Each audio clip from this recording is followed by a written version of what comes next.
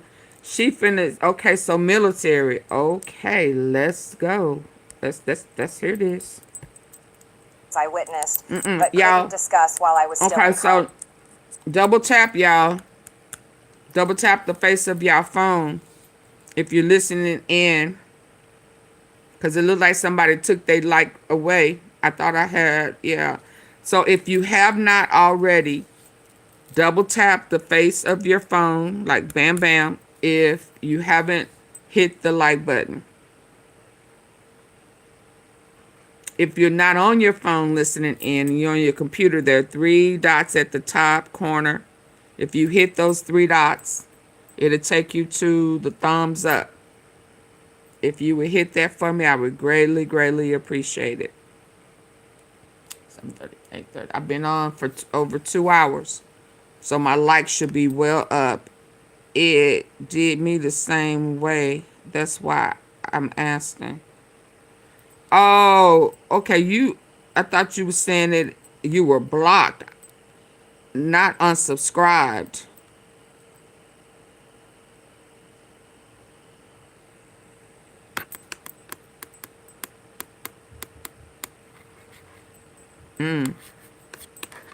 Yeah, I don't know. Probably some hating going on. You know, some people, they do strange things when people numbers are up there. So I don't know why you would be unsubscribed, but you wasn't blocked. You was just, I don't know. They go through that sometimes. I don't know.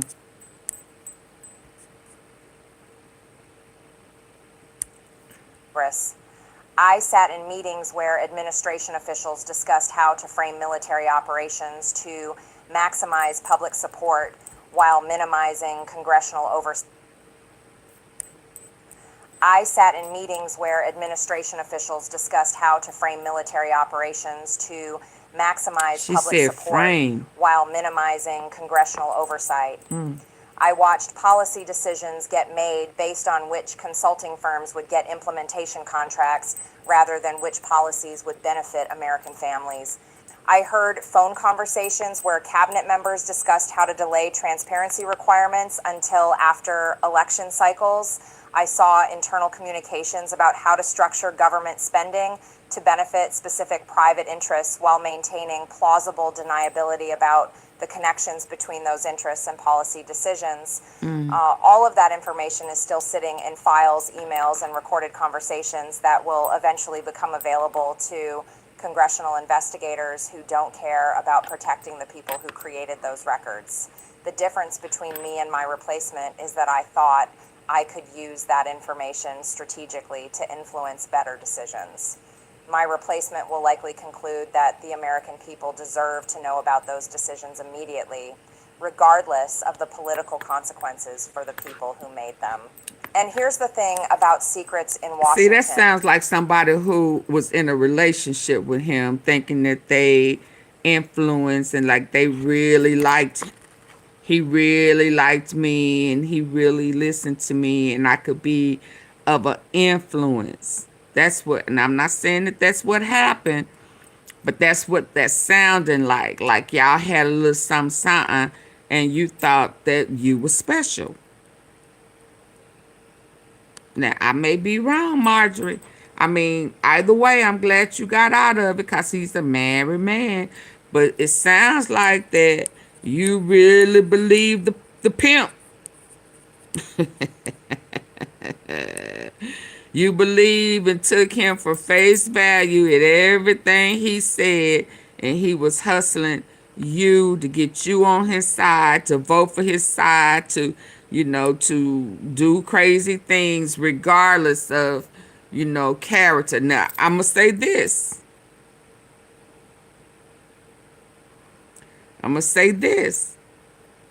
I got to respect, one, that you took ownership. Two, that whenever your light bulb comes on, you have a renewing of the mind. I have to respect that. But before that happened, it sounded like he had you, he had groomed you to be in position to be on his side, even in his wrong. And you thought that you had influence, or he liked you enough that no. If his wife can't do it, no other female can. This is my opinion. Consequences for the people who made them.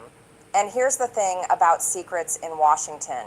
They're only secret until someone decides the cost Mimi, of I think that, from what I've been seeing, they are working diligently to come up with a way to make that happen outside of the DOJ and the FBI, Cash Patel. It was funny to me that the replacement for Bongino was a seasoned FBI agent, a worker. But I think that they are diligently working on a way to get his ass up out of there after impeachment. And hopefully, I don't think they need to keep him in there for a long period of time. But I do think that they are trying to come up with ways, by way, I think, of Secret Service. But I don't know. I do think that that's happening, though, behind the scenes. Because it's unprecedented. It's never happened before in our lifetime. Is higher than the cost of revealing them. I thought keeping certain secrets was worth the potential for reform from within the system.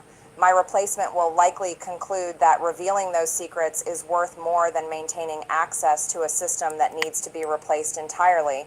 That's why I predict my replacement will make me look like a moderate by comparison. Not because they'll be more extreme in their politics, but because they'll be more willing to expose the full scope of corruption that I only hinted at. The special election on March 10th isn't just about choosing someone to finish my term. It's about choosing someone to represent a district that has completely lost faith in Washington institutions. The voters who elect my replacement will be specifically rejecting the kind of insider approach that I tried to use to create change. They'll be electing someone who promises to burn down the relationships that I tried to preserve. Someone who promises to reveal the information that I tried to use for leverage behind closed doors. Someone who promises to prioritize transparency over effectiveness and accountability over access. And Georgia's 14th district is the perfect place for that kind of representative. It's the most Republican district in the state, which means whoever wins won't need to moderate their positions to survive general elections. It's a district with voters who supported Trump because they wanted to drain the swamp, not because they wanted to preserve existing power structures. They are the swamp. Most importantly, it's a district represented by me for 5 years. They are the swamp. Which means the voters have already been educated about how Washington really works and how the gap between campaign promises and governing reality affects their daily lives. My replacement will inherit a constituency that expects radical transparency, not incremental reform. They'll inherit voters who want complete exposure of government corruption, not careful management of government corruption. They'll inherit a district that sent me to Congress to be disruptive and will expect my replacement to be even more disruptive. Look at some of the candidates already running. Laura Loomer is running on a platform of exposing government secrets that previous representatives were afraid to expose. State Senator Colton Moore built his career on refusing to compromise with establishment politicians. District Attorney Clayton Fuller has prosecuted corruption cases and understands how evidence works better than most members of Congress. Whoever wins among these candidates will arrive in Washington with a mandate to reveal information that I kept confidential. They'll have voter support for taking investigations further than I was willing to take them. They'll have district backing for asking questions that I was politically cautious about asking. And they'll have access to information that I could have revealed but chose not to reveal because I thought strategic discretion was more effective than immediate transparency. That calculation is about to change dramatically. My replacement won't have invested 5 years in trying to work within the system. They won't have personal relationships with people whose corruption they'll be exposing.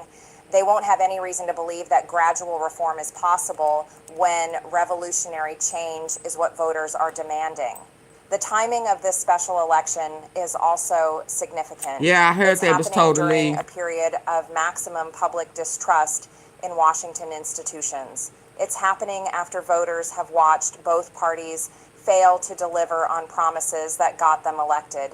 It's happening when Americans are most ready to hear uncomfortable truths about how their government actually operates. My replacement will be taking office during the perfect political moment for radical transparency. They'll represent voters who are specifically frustrated with the kind of institutional loyalty that prevented me from revealing everything I knew about government corruption. More importantly, they'll be representing voters who just watched what happens when you transparency.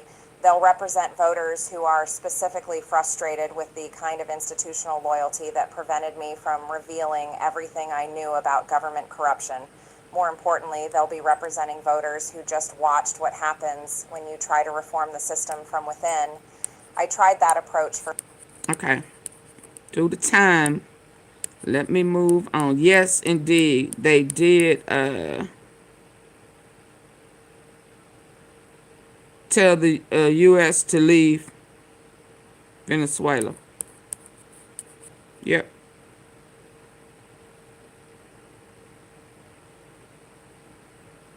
I don't know if that's true. Oh boy's brother is asking for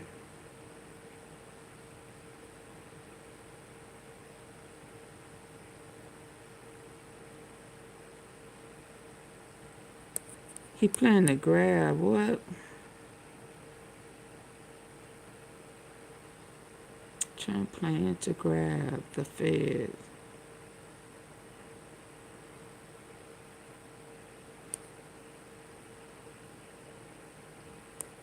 His plan to grab.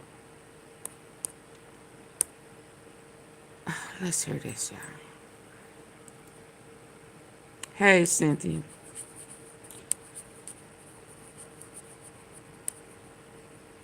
It's so much going on.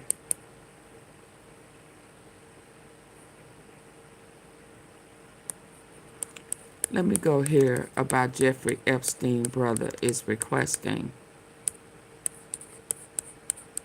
an autopsy.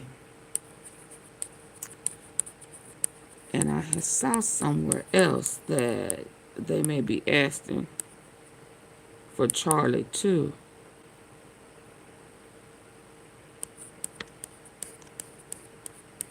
Hold on, I want to hear this. We are anonymous. No faces, no flags, no permission slips. We speak when power panics, when institutions close ranks, and when silence is mistaken for safety.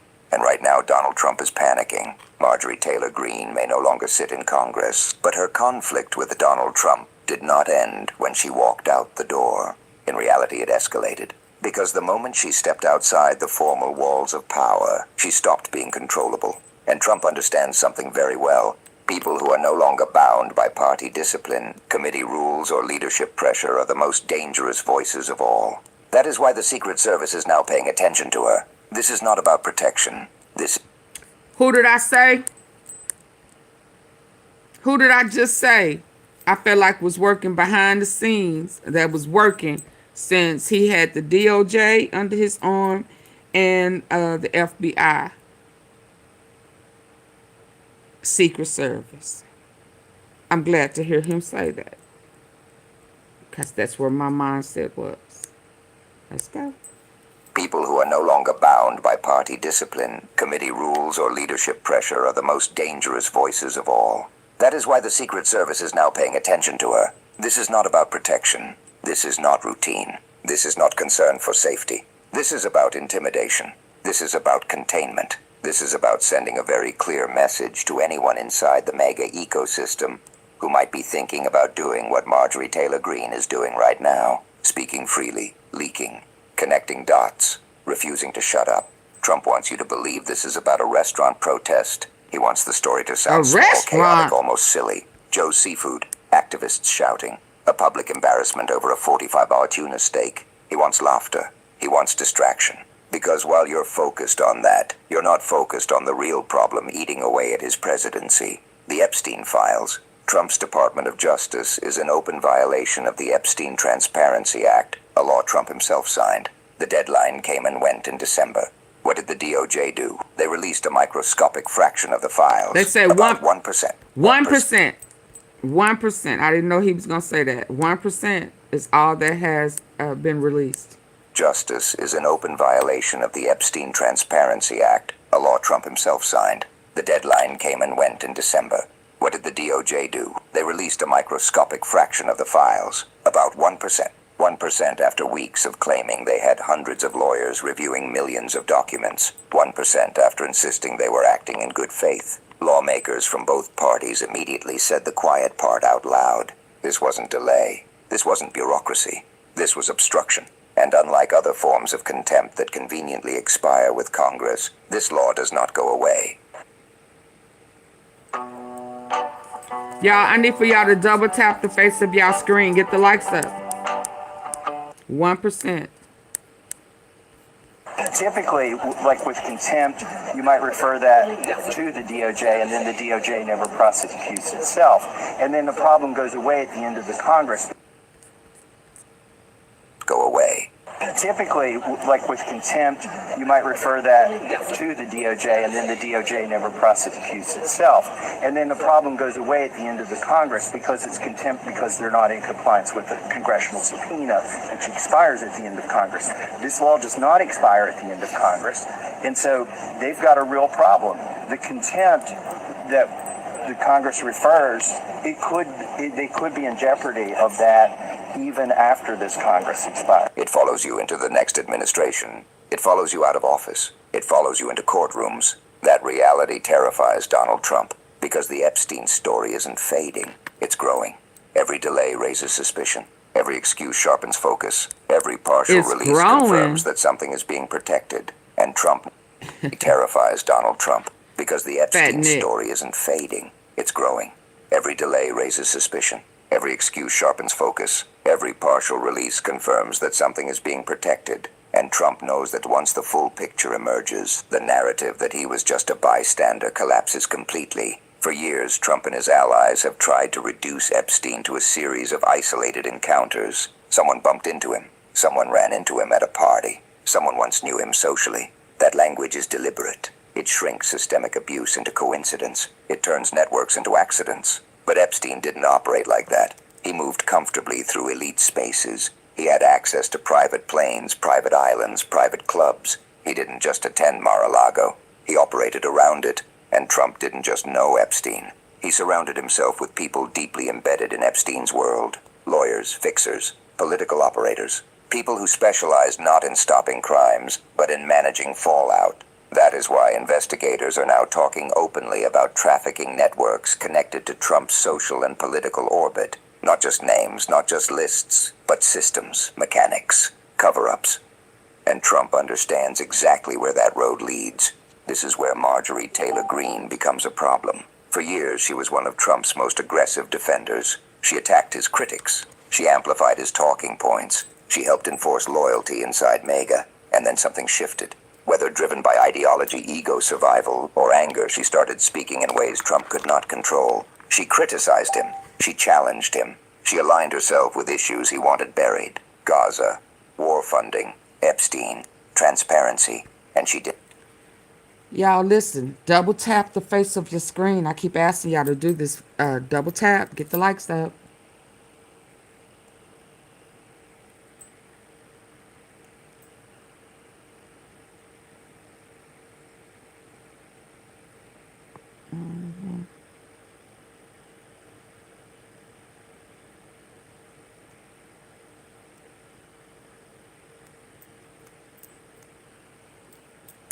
Double tap, double tap, tap, tap.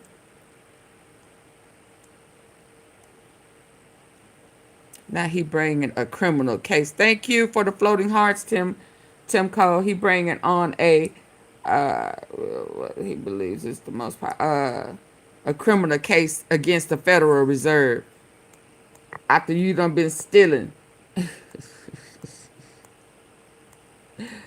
After you been stealing. Oh shit. Seizure order 5 minutes ago, and hold on. Hold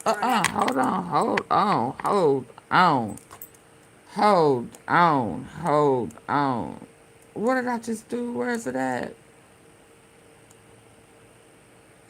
Hold on. Order 5 minutes ago, and Warren Buffett, Hold on, sir. It's always something that makes me have to leave what I'm doing. Hold on. Get the likes up, and I mean get them up now. Here you go. Hottest tea in town. Let's go. You heard it. You heard it coming.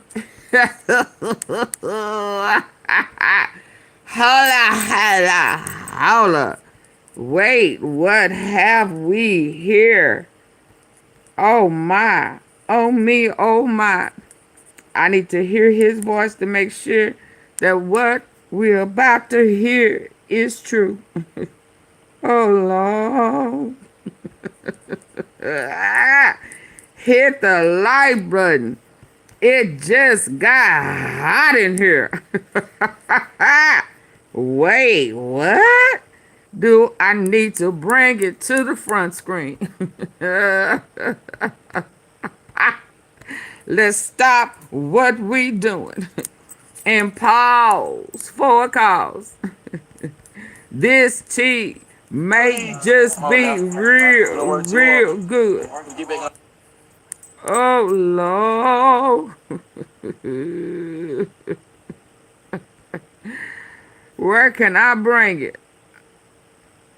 Marjorie, I don't want to. Oh. Hold on. What's the difference between I can go right here. Have you ever wondered about? I can go right here. Oh man. I can go right here. Let's hear this. Let's hear it. Let's go. Larry. Oh.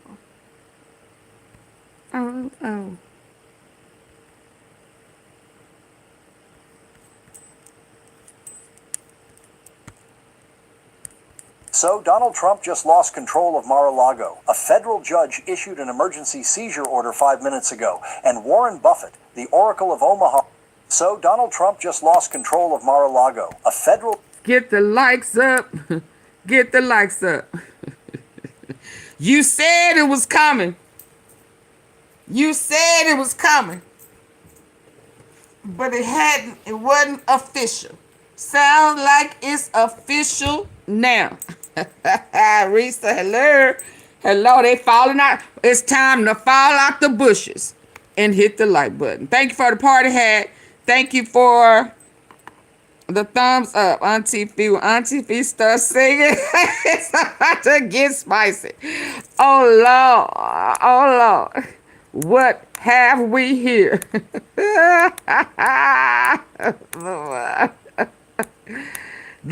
So Donald Trump just lost control of Mar-a-Lago. A federal judge issued an emergency seizure order.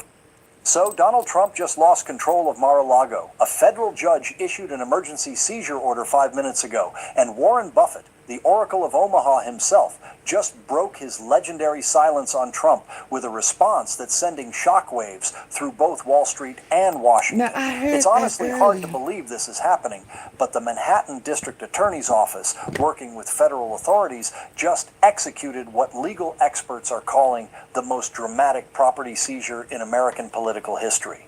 And trust me, when you hear what Buffett said about Trump's financial empire, you'll understand why this changes everything. This isn't just about one property. We're talking about the complete unraveling of Trump's entire power base, and the timing couldn't be more explosive. Let me fill you in on what's been happening, because the details of this seizure are absolutely wild, and the evidence prosecutors have compiled is overwhelming. Mar-a-Lago has been Trump's fortress since he left the White House. It's where he holds court with Republicans, plans his political moves, and essentially runs his shadow presidency. The property isn't just his home. It's his headquarters, his fundraising venue, and the symbol of his post-presidential power. Since January 2021, every major Republican has made the pilgrimage to Palm Beach to kiss the ring. Whether it was Kevin McCarthy begging for support, Ron DeSantis trying to stay in Trump's good graces, or donors writing million-dollar checks, Mar-a-Lago has been the center of the MAGA universe. But that all ended today. For the past 6 months, prosecutors have been building a case around financial fraud related to how Trump valued Mar-a-Lago for tax and loan purposes. And what they found is staggering. According to court documents filed today, Trump claimed the property was worth $1.88 billion when applying for loans from major banks, $1.8 billion. But when it came time to pay taxes on that same property, Trump valued it at just $27 million. Hello? That's not a rounding error. That's not a minor discrepancy. That's what prosecutors call criminal fraud. The investigation started with the New York Attorney General, but it quickly expanded when federal authorities discovered connections to interstate banking fraud. We're not talking about a single questionable transaction. This is a pattern that spans decades. Now this is where it gets wild. Judge Sandra Chen, a Bush appointee who's known for being tough but fair, issued the seizure order at 2:47 p.m. Eastern Time today. The order doesn't just freeze the property, it transfers operational control to a court-appointed receiver. Trump can't host events. Authorities discovered connections to interstate banking fraud. We're not talking about a single questionable transaction. This is a pattern that spans decades. Now this is where it gets wild. Judge Sandra Chen, a Bush appointee who's known for being tough but fair, issued the seizure order at 2:47 p.m. Eastern Time today. The order doesn't just freeze the property, it transfers operational control to a court-appointed receiver. Trump can't host events. He can't use it for political purposes. And here's the kicker. He can't even access certain areas without court supervision. Federal marshals are already on site, and they've locked down the main ballroom where Trump was supposed to host a major donor event tomorrow night. It's absolutely unprecedented. Reports reveal just how desperate Trump's financial situation was getting. According to Forbes, his liquid assets have dwindled to historic lows, with most of his wealth tied up in properties that are either mortgaged to the hilt or facing legal challenges. The truth is, Mar-a-Lago isn't just Trump's home. It's one of his last remaining assets that actually generates positive cash flow. Without it, his entire financial house of cards starts to collapse. And that's exactly what prosecutors are counting on. The seizure order specifically states that Trump engaged in a pattern of fraudulent representations that substantially harmed financial institutions and violated federal banking laws. Judge Chen didn't mince words at all, writing that Trump's conduct showed willful disregard for legal and ethical boundaries in pursuit of personal enrichment. When a federal judge uses language like that, you know things are serious. She even scheduled a press conference for tomorrow morning, which is virtually unheard of for a sitting federal judge. Legal experts are saying this signals she wants to get ahead of any Trump narrative about persecution or judicial overreach. But here's what makes this case so damaging. Deutsche Bank, Trump's longtime lender, finally cooperated with prosecutors after years of resistance. Internal emails show bank executives knew Trump's valuations were questionable, but approved loans anyway because of the potential profits. One executive wrote in 2017, We all know these numbers are fantasy, but the fees are too good to pass up. That email alone could lead to criminal charges for bank officials. Think about that for a moment. His own bankers, the people who had every incentive to believe him, knew he was lying. And prosecutors found similar patterns with Trump Tower. His golf courses, even his personal apartment, the Mar-a-Lago valuations were just the tip of the iceberg. This is systematic fraud spanning decades, multiple properties, and numerous financial institutions. At first, Trump seemed confident he could weather this storm like all the others. His initial response was typical: attack the prosecutors, claim political persecution, rally his base. He posted on Truth Social that this was the most un-American witch hunt in history and promised his lawyers would destroy the case. But as the evidence mounted and more banks cooperated, cracks started showing. Warren Buffett's response came just 90 minutes after the seizure order. In a rare public statement, the 94-year-old billionaire said, "When you build a business on deception, eventually the bill comes due." I've watched this situation carefully, and what we're saying is the natural consequence of treating business like a con game rather than a trust relationship. Buffett went on to say that he's been warning private investors for months to distance themselves from Trump properties. The fundamentals simply aren't there. He said, "This isn't about politics, it's about math." It's honestly hard to believe Buffett would be this direct. The Oracle of Omaha famously avoids political controversies and rarely comments on individual business failures. He's built his entire reputation on staying above the fray, on letting his investments speak for themselves. But according to sources close to Buffett, he's been deeply concerned about Trump's influence on American business ethics. One Berkshire Hathaway board member, speaking on condition of anonymity, told CNBC that Buffett views Trump as an existential threat to the reputation of American capitalism. And then Buffett revealed something shocking. He said Berkshire Hathaway was approached in 2019 about potentially investing in Trump properties. Buffett took one look at the books and walked away. The numbers simply didn't add up. He said it was obvious that properties were being valued based on fantasy, not financial reality. Think about that for a moment. Warren Buffett, who's made billions finding value where others don't see it, took one look at Trump's books and said, "No thanks." That's devastating for Trump's claim to be a business genius.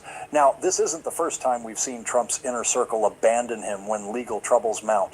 We've spotted this pattern time and time again, and understanding this pattern helps explain why Trump is now completely isolated, with even his usual enablers scrambling to distance themselves.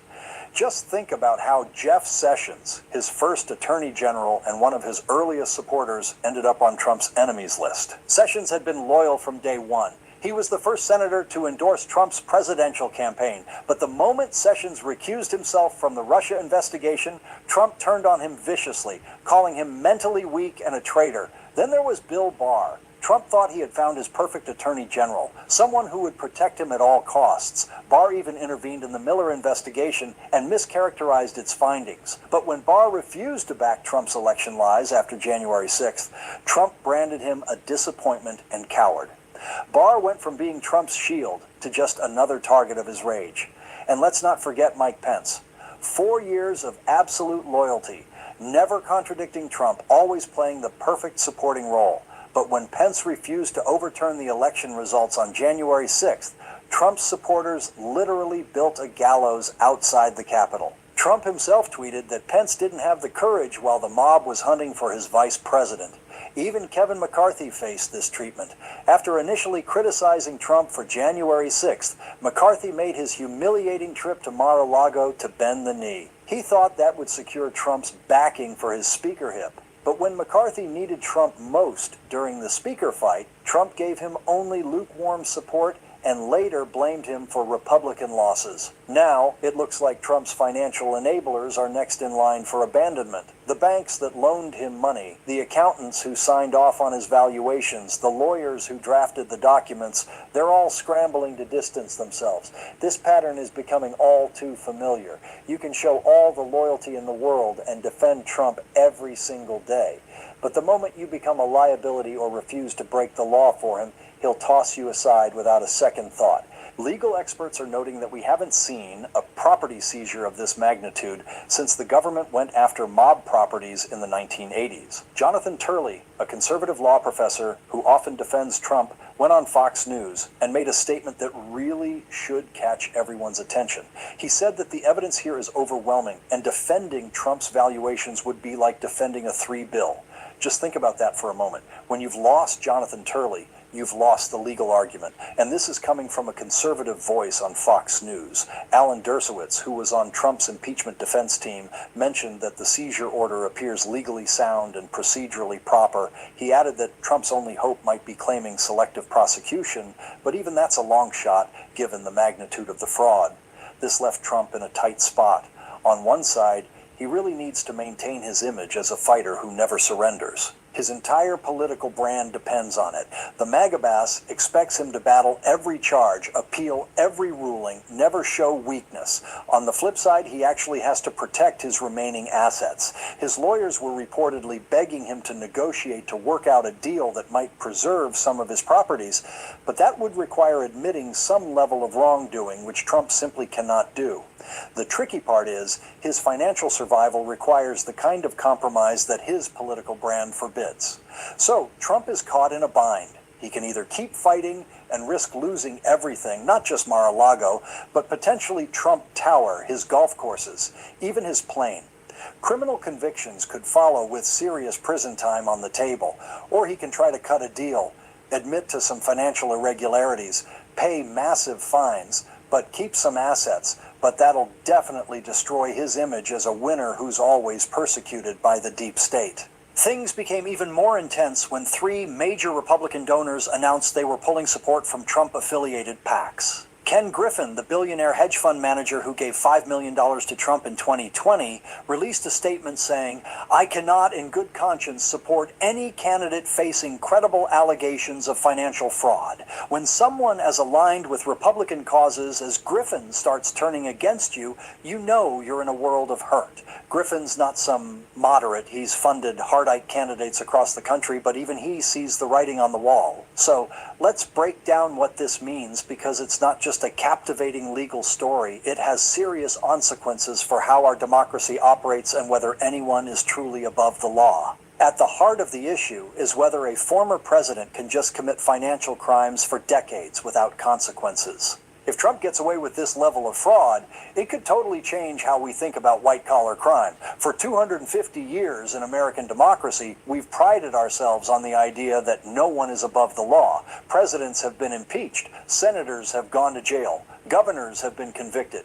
But Trump has always been uncomfortable with those limitations. He craves total control over everything, believing that rules are for other people, not for him.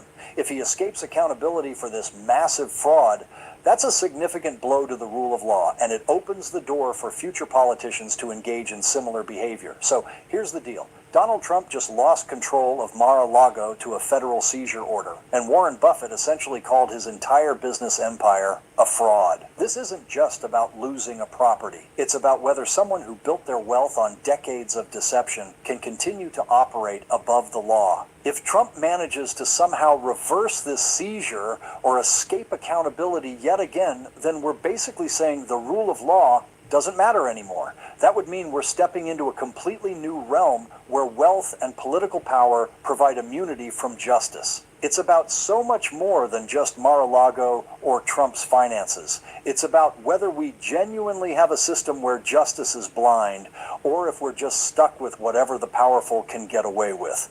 Most folks in America understand financial fraud. They may not grasp the intricacies of classified documents or electoral law, but everyone understands lying about what your house is worth to cheat on taxes or get better loans.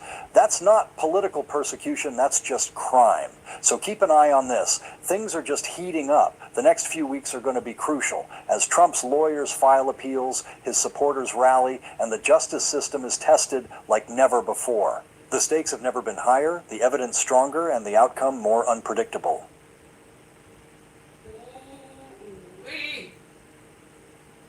Ooh wee, ooh wee. Ooh wee, ooh wee.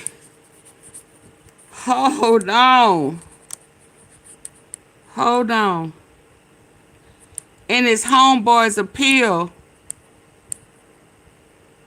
Hold on. What y'all? Oh my goodness. Let's hear about this, and then I'm gonna come back to that. Oh Lord, Smartphone for y'all remember Bannon? want a free phone?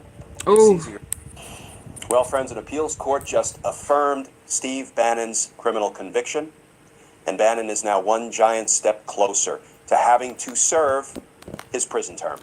remember he Well, said friends, that justice was a long time coming. if Trump don't One win, of we Donald all going to Trump's prison. criminally convicted close associates, Steve Bannon, Y'all remember that? just had his conviction affirmed by a D.C. The appeals moaning court. bench and And wailing now, room Steve Bannon finds and himself confession on the rooms are short now list open, for prison. baby. Let's start with the new reporting, and then we'll take a quick look at Oh, wow. some of the newly released appeals court decision affirming Bannon's conviction. Oh, wow. Headline: Steve Bannon's bid to undo January 6th contempt conviction fails.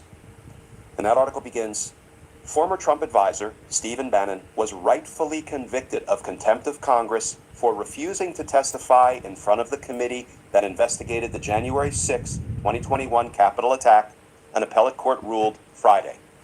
The court did not immediately order Bannon to begin serving his 4-month prison sentence. Instead, he has 7 days to ask for reconsideration in the U.S. Court of Appeals for the D.C. Circuit. The unanimous decision was written by Brad Garcia, the newest member of the court. Bannon, quote, deliberately refused to comply with the Select Committee's subpoena in that he knew what the subpoena required and intentionally did not respond, and gave no persuasive argument for doing so, Judge Garcia wrote. Quote, Bannon failed to comply with the subpoena, and his failure to comply was willful. Bannon, now a right-wing podcaster Baby, who that continued to tea, spread that false tea. claims about the 2020 election, was sentenced in 2022 to prison for ignoring the congressional subpoena, but remains out on bond while challenging that conviction. He maintains that he was following legal advice in refusing to cooperate with the committee. That argument, quote, runs headlong into settled law, Judge Garcia wrote, which says that when it comes to answering a subpoena, quote, this exact advice of counsel defense is no defense at all. Peter Navarro, a senior Trump aide who said in a memoir that he and Bannon had a plan for January 6th that would keep President Biden from taking office, reported to prison in March for his contempt conviction and identical sentence.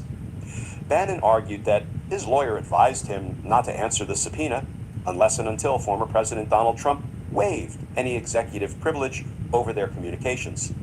But the records show that both Trump attorney Justin Clark and House Committee Chairman Benny G. Thompson told Bannon, through his attorney, that he was not protected from testifying by any presidential immunity. Okay, friends, now, before we turn to just the one short passage that I want to read from today's appeals court opinion, let's take on a couple of other questions. First of all, this was a unanimous decision by a 3-judge panel.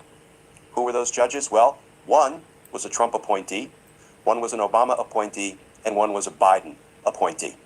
Now, you heard that Bannon now has 7 days to try to convince the full appeals court, what we call en banc review, full court review, the full You thought I was appeals finna court to preach. revisit the unanimous 3-judge opinion that was just published.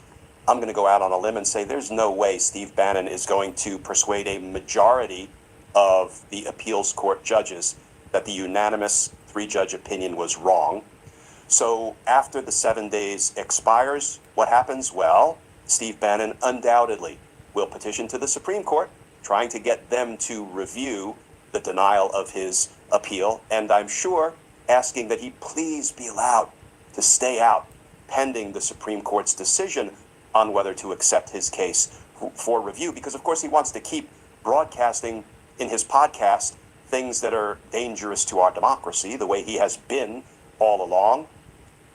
I hate to try to predict what the Supreme Court will do, but when I read the appeals court opinion that was just handed down today, the judges made clear that Steve Bannon had no viable arguments. Why? Because there was binding precedent, case law, affirmed several times over, that shot down Steve Bannon's arguments.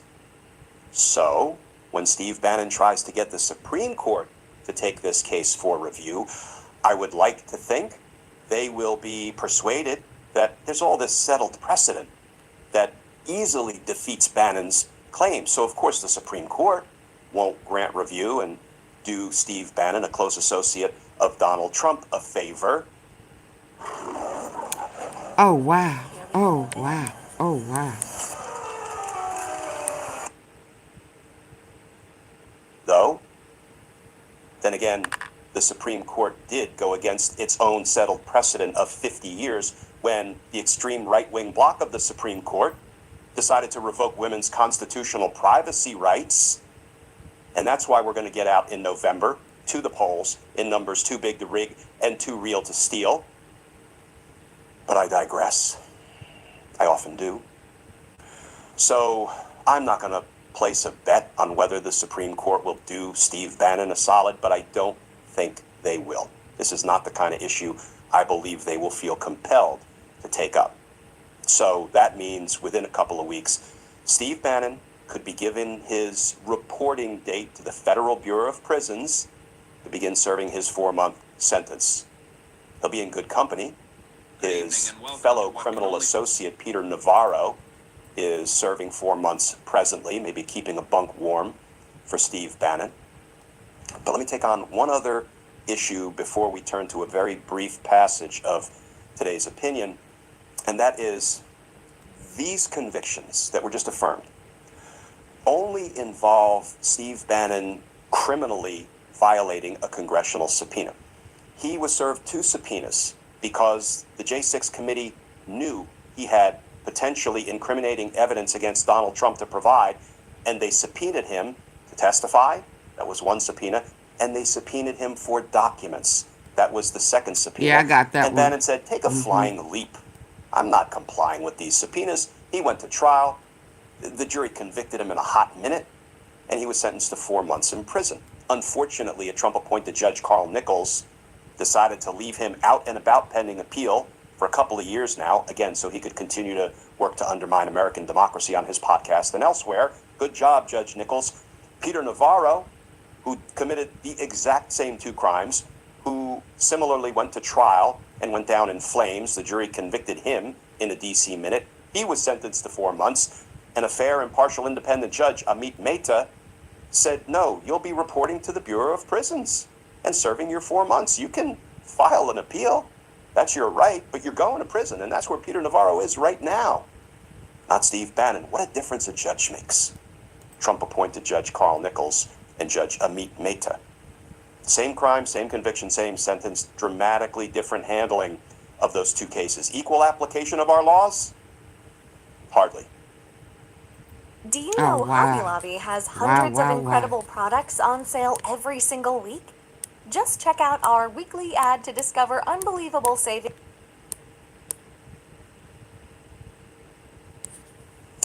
So here's the other thing I want to take up before we turn briefly to the opinion.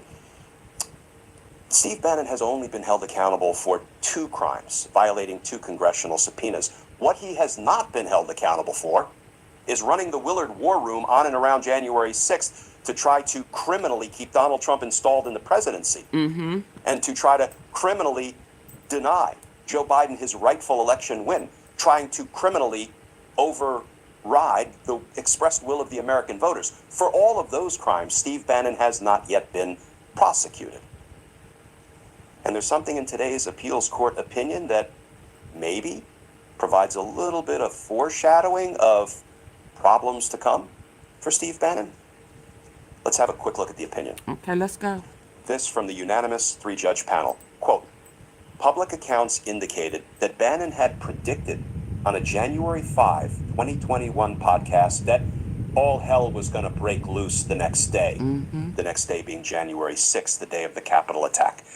Bannon had been employed as an advisor to then-President Donald Trump for approximately 7 months before leaving the White House in 2017. He helped orchestrate In addition it. to the podcast prediction, Bannon had reportedly participated in discussions in late 2020 and early 2021 about efforts to overturn the 2020 election results.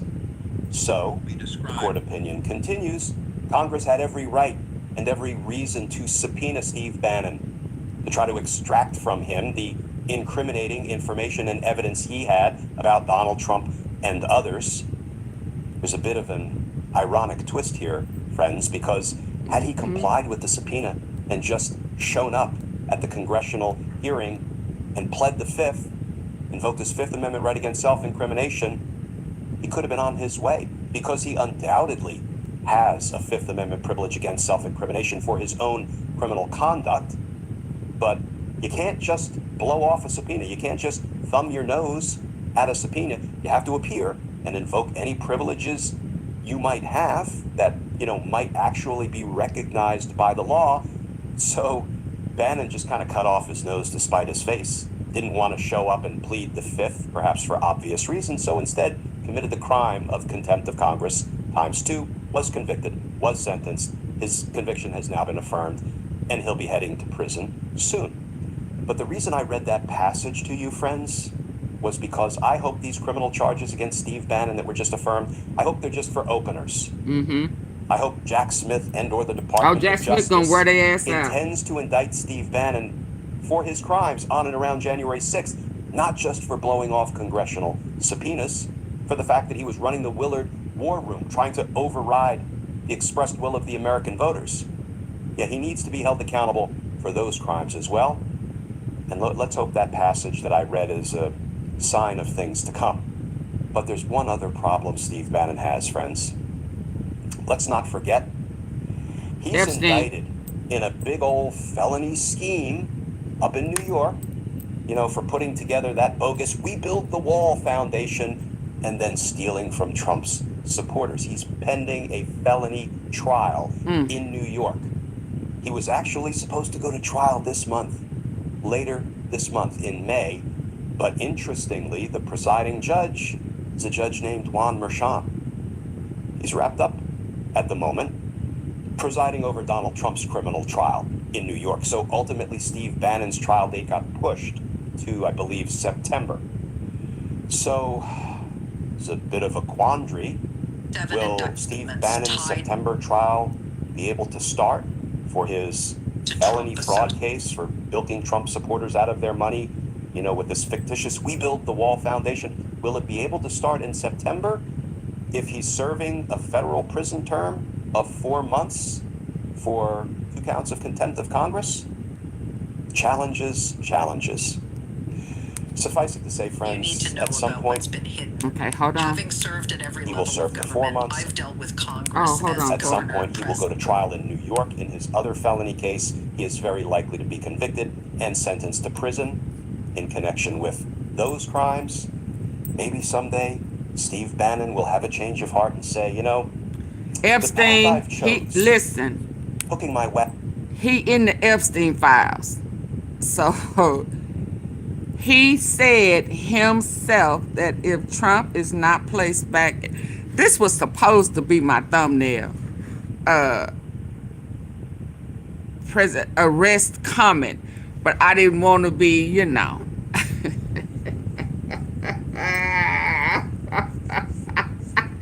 I didn't want to be too forthcoming. I have a whole lineup. Yeah, but Bannon, make no mistake about it, he in the Epstein files.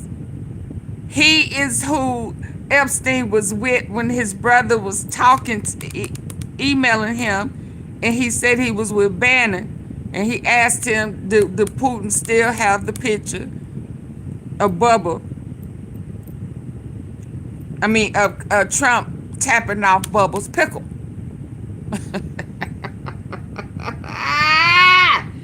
He in the files. So on top of all of this other stuff, hell, and it was Bannon who was telling them,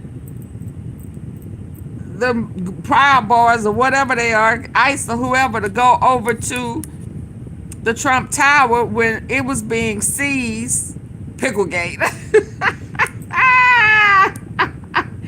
He tried to create, another insurrection for the season of the Trump Tower. Hold on. He got a federal judge throws out Donald defamation lawsuit. Oh, he getting beat the fuck up today. This whole weekend. That's why he pushing buttons. And he mad over there dancing with Maduro. Let me hear this one. Deflect or escape. Hold on. His reaction has been pure. In my years in politics, I've seen plenty of people crack under pressure. I've watched politicians face relentless questioning, intense investigations, and unyielding scrutiny. But what's happening right now with Donald Trump's total meltdown over Congress and their latest explosive demand is on another level entirely. This is a man who knows the walls are closing in and is spiraling as a result. Here's the historic moment. Congress has issued a demand Trump cannot ignore, deflect, or escape. His reaction has been pure, unfiltered panic, the kind of response you see from someone who knows that complying exposes them, and exposure brings accountability. His behavior tells you everything you need to know about what's been happening as a result. Here's the historic moment. Congress has issued a demand Trump cannot ignore, deflect, or escape. His reaction has been pure, unfiltered panic, the kind of response you see from someone who knows that complying exposes them, and exposure brings accountability. His behavior tells you everything you need to know about what's been hidden. Having served at every level of government, I've dealt with Congress as governor, president, and private citizen. I understand how congressional oversight works. I know the constitutional authority Congress has to demand information and issue subpoenas to investigate wrongdoing. I can say without hesitation that what Congress is demanding from Trump right now is fully within their rights. It's legitimate, necessary, and exactly the kind of oversight the founders intended. So what's in this bombshell demand? Congress is asking Trump to hand over a massive set of documents and communications concerning his actions after his criminal convictions and ongoing legal battles. This includes financial records detailing how he's been funding his legal defense, communications with foreign entities while under federal indictment, documents tied to his statements about the justice system, and evidence of possible witness intimidation after his convictions. This isn't a fishing expedition. It's a thorough request grounded in credible evidence of ongoing misconduct, even after jury verdicts. Trump's response, however, has been explosive. He's having a public meltdown, rage posting on Truth Social at all hours, insulting members of Congress, threatening lawsuits, retaliation, and everything except complying with a legitimate demand. They want to know where the money coming from. And the reason is clear. He knows that if those documents are made public, his entire house of cards could collapse. Think back. When I was president and Congress requested information, even if I disagreed, we want it all. Trump's response, however, has been explosive. He's having a public meltdown, rage posting on Truth Social at all hours, insulting members of Congress, threatening lawsuits, retaliation, and everything except complying with a legitimate demand. And the reason is clear. He knows that if those documents are made public, his entire house of cards could collapse. Think back. When I was president and Congress requested information, even if I disagreed or suspected political motives, I understood they had the constitutional authority to conduct oversight. I didn't always like it. Sometimes I pushed back. But I never completely refused to cooperate. I never had a total meltdown or threatened everyone involved. Trump, by contrast, acts as if he's above the system. He believes loyal followers, social media mobs, and loud accusations of witch hunts allow him to ignore legitimate congressional demands. Working against him. Here's the truth. That's not how the system works. Not now, especially with him already convicted on 34 felony counts in New York, facing sentencing and still running for president. Congress's demand is extremely detailed. They want documents from after his convictions, communications between individuals tied to his legal defense and political operations, and financial records that could reveal conflicts of interest or corrupt dealings while campaigning as a convicted felon. What makes this moment even more serious is that Congress didn't offer Trump a suggestion or a polite request. They issued a firm deadline, a hard line in the sand for when these materials must be produced. And this is what's sending Trump completely over the edge. Congress has made it unmistakably clear that failure to comply will bring real consequences. We're talking about contempt of Congress, referrals to the Justice Department, and the possibility of additional criminal exposure for obstruction. This isn't political theater. This is Congress exercising its constitutional authority with real enforcement power at a time when Trump is already a convicted criminal. Behind the scenes, Trump's legal team is in full-blown panic mode. They're scrambling, genuinely scrambling, to figure out how to respond without either landing their client in contempt or handing over documents that could be devastating. It's an impossible dilemma, and they know it. The materials Congress is demanding reportedly contain evidence ranging from deeply unethical behavior to potentially criminal conduct, all taking place after Trump was already convicted of felonies. Here's what I believe is buried in those documents and why Trump is so terrified. I believe there are communications showing coordination with foreign entities while he was under multiple federal indictments. I believe there are financial records revealing questionable sources used to cover enormous legal expenses. I believe there are messages demonstrating witness intimidation even after his convictions. And I believe there's evidence pointing to continued obstruction of justice, possible bail violations, and even conspiracy. That's why he's unraveling. That's why we're seeing a full public psychological breakdown. The timing of this congressional demand is no accident. It comes after his New York conviction, after multiple indictments in other jurisdictions, and after a growing mountain of evidence suggesting ongoing misconduct, even as a convicted felon. Congress isn't demanding these documents randomly. They're demanding them because they already know enough to know exactly what to look for. They want the paper trail that proves it beyond dispute. And Trump knows it. He understands that Congress wouldn't issue such a targeted demand unless they already had a strong idea of what's inside. He knows they've spoken to witnesses who've described these materials. He knows they've reviewed corroborating evidence that matches what the documents will show. That's why he's trapped. If he refuses to comply, he faces contempt and obstruction charges on top of his existing convictions. If he complies, the documents could expose entirely new criminal conduct. I've been closely watching Trump's public statements since this demand was issued, and they're becoming more unhinged by the day. He's lashing out, making increasingly wild accusations, and insisting this is all part of some massive conspiracy against him. It's important to understand the legal framework here. Congress has what's known as the power of the purse and broad oversight authority under the Constitution.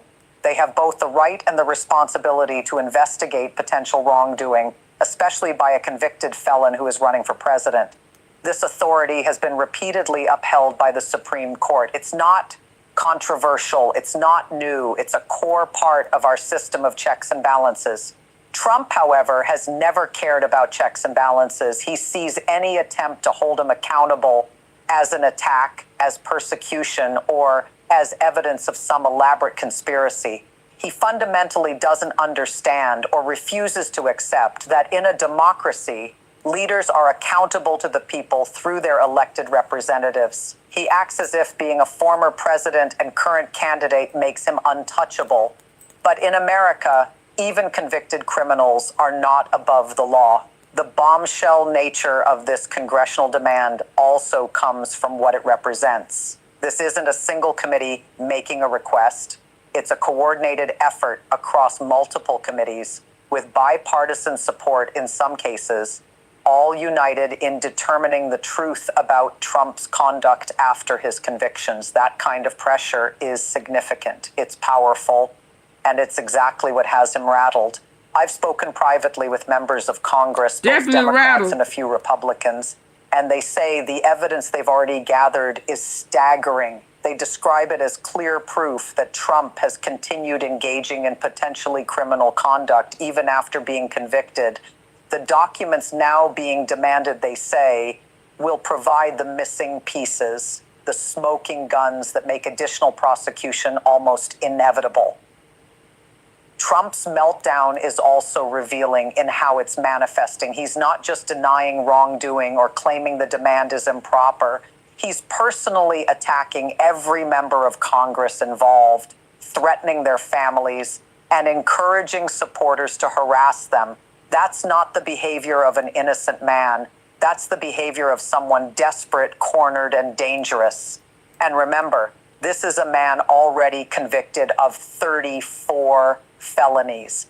This situation also exposes the Republican Party's weakness. They're watching their nominee, a convicted felon, unravel publicly, and most are too afraid to speak out. They know the congressional demand is legitimate. They know he's guilty of the crimes he's already been convicted of, and likely more.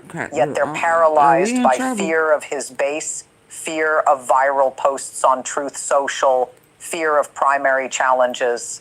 It's a striking display of political cowardice. The documents Congress is seeking include financial records from Trump's political operation and legal defense fund. These are crucial because they go to the heart of potential corruption. She does not want to show them documents. They could show whether foreign governments or entities funneled money to help a convicted felon, whether campaign donations were used illegally to cover legal bills, or whether promises were made to donors in exchange for funding his defense.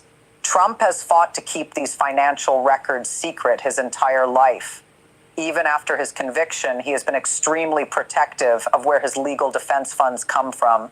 He's sued repeatedly to prevent disclosure and has invoked every privilege imaginable to keep these records hidden. Why? Because they likely reveal corrupt dealings that would shock even his most loyal supporters. The congressional demand also seeks communications between Trump and his lawyers after his New York conviction. Normally, attorney-client privilege would protect these exchanges. But there's an exception called the crime fraud exception. If a lawyer is being used to help commit new crimes after prior convictions, those communications aren't privileged. Based on what we already know about Trump's post-conviction conduct, many of these communications likely fall squarely under that exception. Trump's lawyers are almost certain to fight this congressional demand in court. Emergency motions will be filed. Every adverse ruling will be appealed. But the reality is simple. They are likely to lose. The law is clear, and congressional oversight authority is well established. The specific nature of this demand, targeted, evidence-based, and tied to ongoing misconduct by a convicted felon, makes it nearly impossible to successfully challenge. I think back to my own experiences with congressional oversight and remember how frustrating it could feel. At times, I thought Congress was overreaching, perhaps even on a political fishing expedition. But I also understood that friction between branches of government is part of what makes our system work.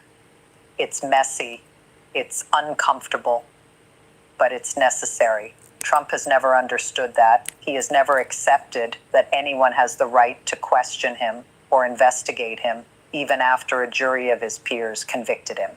The bombshell aspect of this demand lies in the details. Congress isn't asking vaguely for all documents. They're requesting very specific records from specific dates involving specific people. That precision tells you they know exactly what they're looking for. They've done their homework, they've spoken with witnesses, reviewed corroborating evidence, and now know what these documents will reveal. That's what has Trump terrified. Compliance means exposure. These documents could provide irrefutable proof of ongoing misconduct even after his convictions.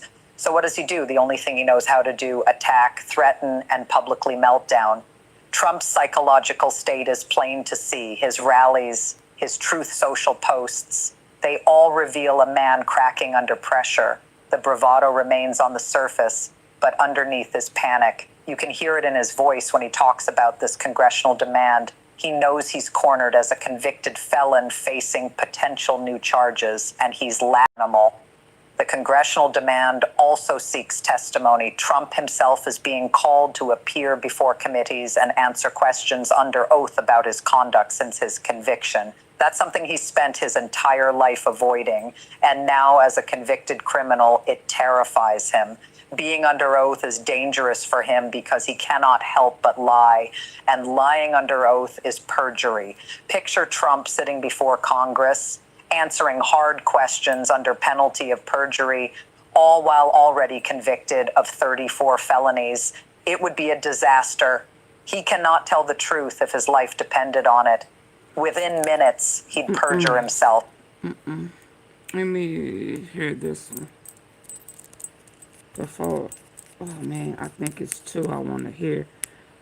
Aren't they tired of talking about this? No, why are you here? Why are you here? Here and now, why are you here? Okay, you can't answer. Get out. Bye-bye. If we listening to it, then that means we ain't tired. You know, I can't stand when folk is slow. Don't come in here trolling and asking dumb questions because I'm going to get you out quick. Quick. Real quick. Do I want to hear this? I'm not going to listen to all of it because I want to hear the old cat. And then I'm going to go. Let me hear this one. We've got some breaking news here on Midas Touch and Legal AF. I'm Michael Popak. Jay Powell, hey, Michael Popak. The chairman of the Federal Reserve, has received a subpoena from a criminal grand jury impaneled by the U.S. Attorney's Office in the District of Columbia about cost overruns in the renovation of two separate Federal Reserve buildings. Yes, this is the very same thing that Donald Trump was embarrassed about when he called him out. Challenged Jay Powell in person at the construction site a few months ago. Jay Powell schooled him in public about the cost overruns. Jay Powell also denied that he is responsible for the cost overruns in a criminal way in testimony to the Senate Banking Committee a couple of months ago. But that hasn't stopped Donald Trump from wanting to grab the headline, Grand Jury Criminally Investigates Jay Powell. But Jay Powell, much like former FBI Director James Comey, he is fighting back. And not just letting his lawyers do the talking, showing a person who has tremendous confidence in his own innocence. He's taken to the airwaves and put up a video himself this evening or on Sunday night about the charges. So I'm glad you're here on Midas Touch and on Legal AF. Let's go. He sure did call him out. He said, "Oh no, you added this after the fact." With his lackey, and that Senator Tim property Scott, is already in place. You know, wearing hard hats, trying to embarrass Jay Powell into resigning. This is all about pressure on Jay Powell to get him out of the Federal Reserve before his chairmanship ends in May, and to get him to give up his seat before it ends in 2028. In order to give Donald Trump a 4-3 majority on the Federal Reserve Board of Governors, to give him ultimate control over the Federal Open Markets Committee and control over interest rates. That is what this is all about. And Donald Trump's sensing, I believe, that he's going to lose in front of the United States Supreme Court in his efforts to get rid of Board of Governor member Lisa Cook about cooked up fabricated charges of mortgage fraud, is now trying to lop it off at the head and get rid of Jay Powell and take advantage of him being a modest, and I mean that in a great way, modest individual. But it looks like Jay Powell is fighting back. Let's lead off with the clip of Jay Powell fighting back against these new charges. Let's play the clip. Trump is crazy.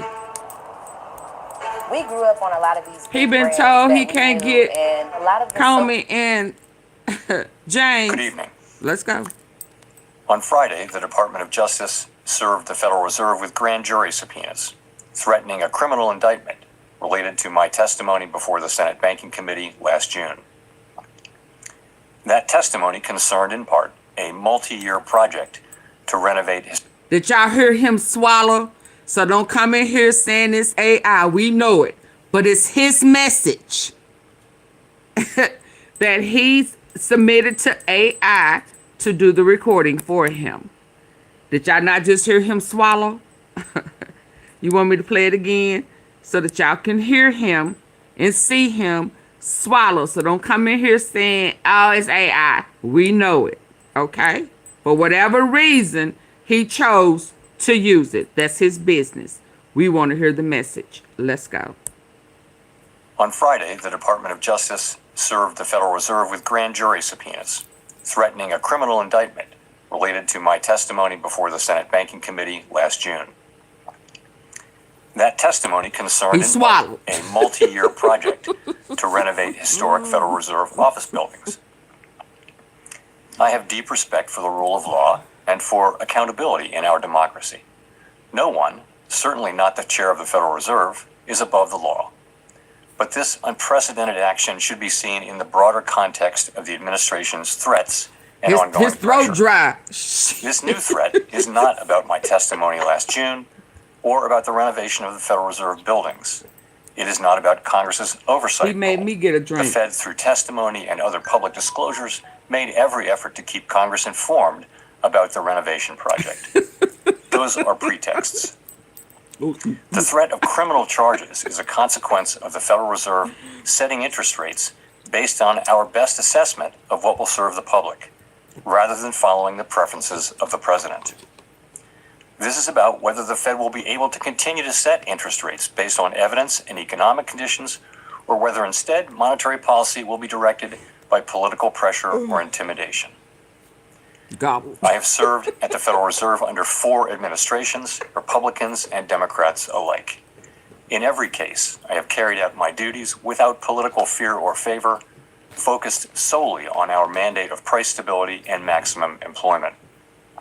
Public service sometimes requires standing firm in the face of threats. I will continue to do the job the Senate confirmed me to do, with integrity and a commitment to serving the American people. Thank you.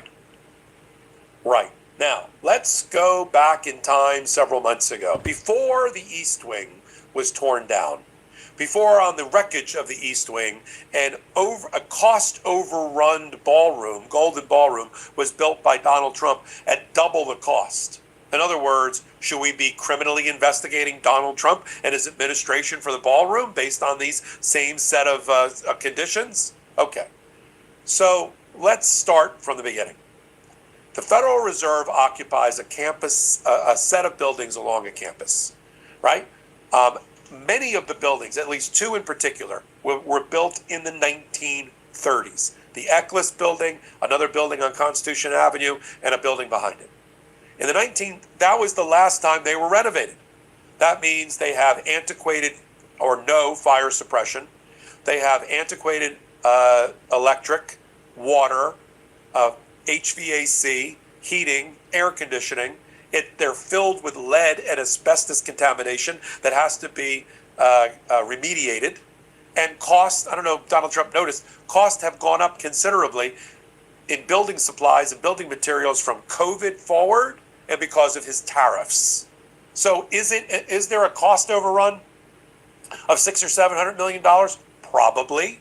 But you know, when you're renovating old buildings, you run into problems with plans not matching what's actually as is in the building. Like, where did that water main come from? Or, whoa, look at all that asbestos. Or we can't put an elevator there because there's granite. There's bedrock, things like that.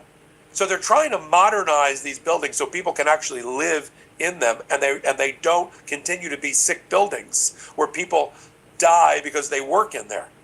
Now, Donald Trump tried to embarrass Jay Powell based on cost overruns, and he went down to the construction site. They all put on hard hats, even though, trust me, they should not be wearing hard hats.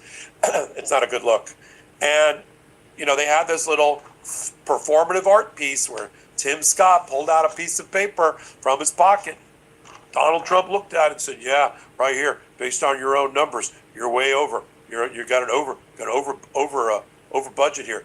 And Jay Powell said, "Huh?" So give me that piece of paper. Took out his cheaters, his readers, and here's the clip. We're taking a look, and it looks like it's about 3.1 billion. Went up a little bit, or a lot. So the 2.7 is now 3.1. I'm not aware of that. Yeah, it just came out. I haven't heard that from anybody from the Fed. It just came out. This came from us? Yes. I don't know who does it. You're including the Martin renovation. You just added our entire capital. Yeah, you just added in a third building. Is what that is. That's a third building. Well, no, but it's a building that's being built. No, it was built 5 years ago. We finished Martin 5 years ago. So it's part of the overall work. So, It's not new. so we're going to take a look. We're going to see what's happening, and it's got a long way. Do you expect any more additional cost overruns? Don't expect them. We're ready for them, but we have a little bit of a reserve that we may use, but no, we don't expect to be finished in 2027. We're well along, as you can see. Nice to take these off every once in a while when we're not under too much danger. As a real estate developer, what would you do with a project manager who would be over budget? Generally speaking, what would I do? I'd fire him. Donald Trump doesn't like that. Donald Trump does not like to be embarrassed in public. One of my working theories about Donald Trump even running for the presidency the first time is that he was embarrassed by Barack Obama in the White House Correspondents' Dinner before that election. You can see him seething as Barack Obama, at his expense, makes a comment about Donald Trump. At that moment, I think he wanted to run for office. Here's the Obama-Trump clip, in case you forgot it. Why I get triggered when someone gives me unsolicited advice. When I was younger, it came mainly from family, whether it was like a family member telling me where I should go to school, what career I should have. And as I got older, it appeared in a little more subtle ways, I think. For example, passive aggressiveness, peer pressure, and my response has always been to just put my guard up, like make the walls higher and just stop letting people in. It's definitely made me more of a private person and also less trusting of people. I remember the first therapist that I was matched up with. She gave me that same feeling that I got when someone just offered me unsolicited advice. What I really wanted out of therapy was for someone to help me unpack that. Eventually, I did find someone who I felt like was the right fit, and that completely changed my outlook on therapy. She gave me the space to explore what was really going on and guided me toward clarity even when there wasn't a solution. With her help, I was able to understand why certain things triggered me, and I learned that my feelings are valid even when they don't make sense. I think therapy gives you a safe space with someone trained to help you work through whatever you're going through, and BetterHelp designed their therapist match commitment to make that possible. BetterHelp uses over a decade of matching expertise, clinical experience, and your preferences to match you with someone who makes sense for you. And if it's not working out, you can switch anytime at no extra cost. Getting the right therapist can change everything, and with BetterHelp, they make it really easy to help you find someone who is the right fit. Sorry. Mark, paying for what? Look, Trump is paying for this. Yeah, paying for what and how? Donald Trump is here tonight.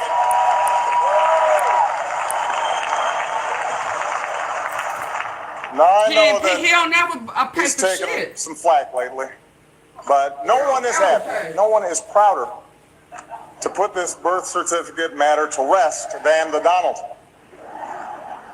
And that's because he can finally get back to focusing on the issues that matter. Absolutely. Like, did we fake the moon landing? What really happened in Roswell? And where are Biggie and Tupac?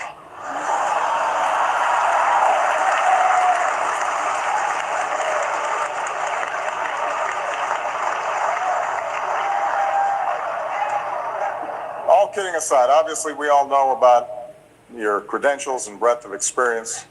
For example, no, seriously, just recently in an episode of Celebrity Apprentice, at the steakhouse, the men's cooking team did not impress the judges from Omaha Steaks. And there was a lot of blame to go around, but you, Mr. Trump, recognized that the real problem was a lack of leadership. And so ultimately you didn't blame Little John or Meatloaf. You fired Gary Busey. And these are the kind of decisions that would keep me up at night.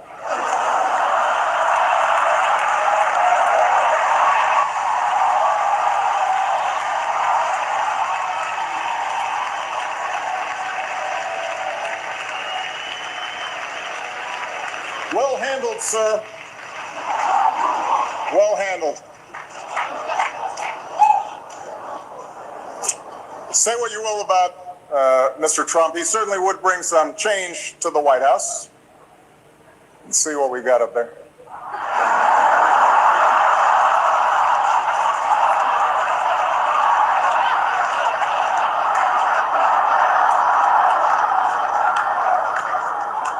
Now, what apparently, according to the New York Times and Wall Street Journal, they are looking at the U.S. Attorney's Office is all of the construction documents, and then whether in his public statement. I can always hear him again. All kidding aside, obviously we all know, but no one is happier, no one is prouder to put this birth certificate matter to rest than the Donald. The Donald. And that's because he can finally get back to focusing on the issues that matter. Like, did we fake the Look moon at him. landing? He mad as hell. Ooh, he mad. What really happened in Roswell? And where are Biggie and Tupac? Y'all know he mad, right?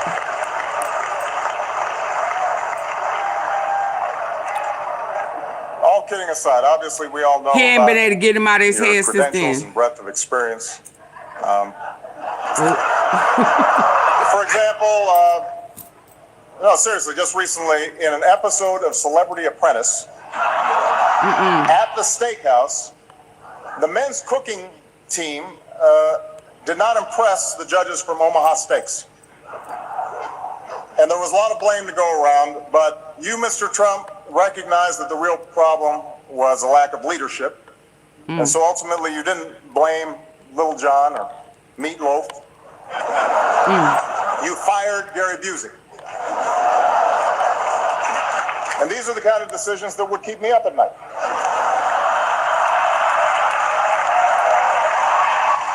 Oh, y'all know it's been war ever since. Everybody laughing at Trump. I got mashed potatoes on my head. Well handled, sir. Well handled. Say what you will about Mr. Trump. He certainly would bring some change to the White House. Let's see what we got up there.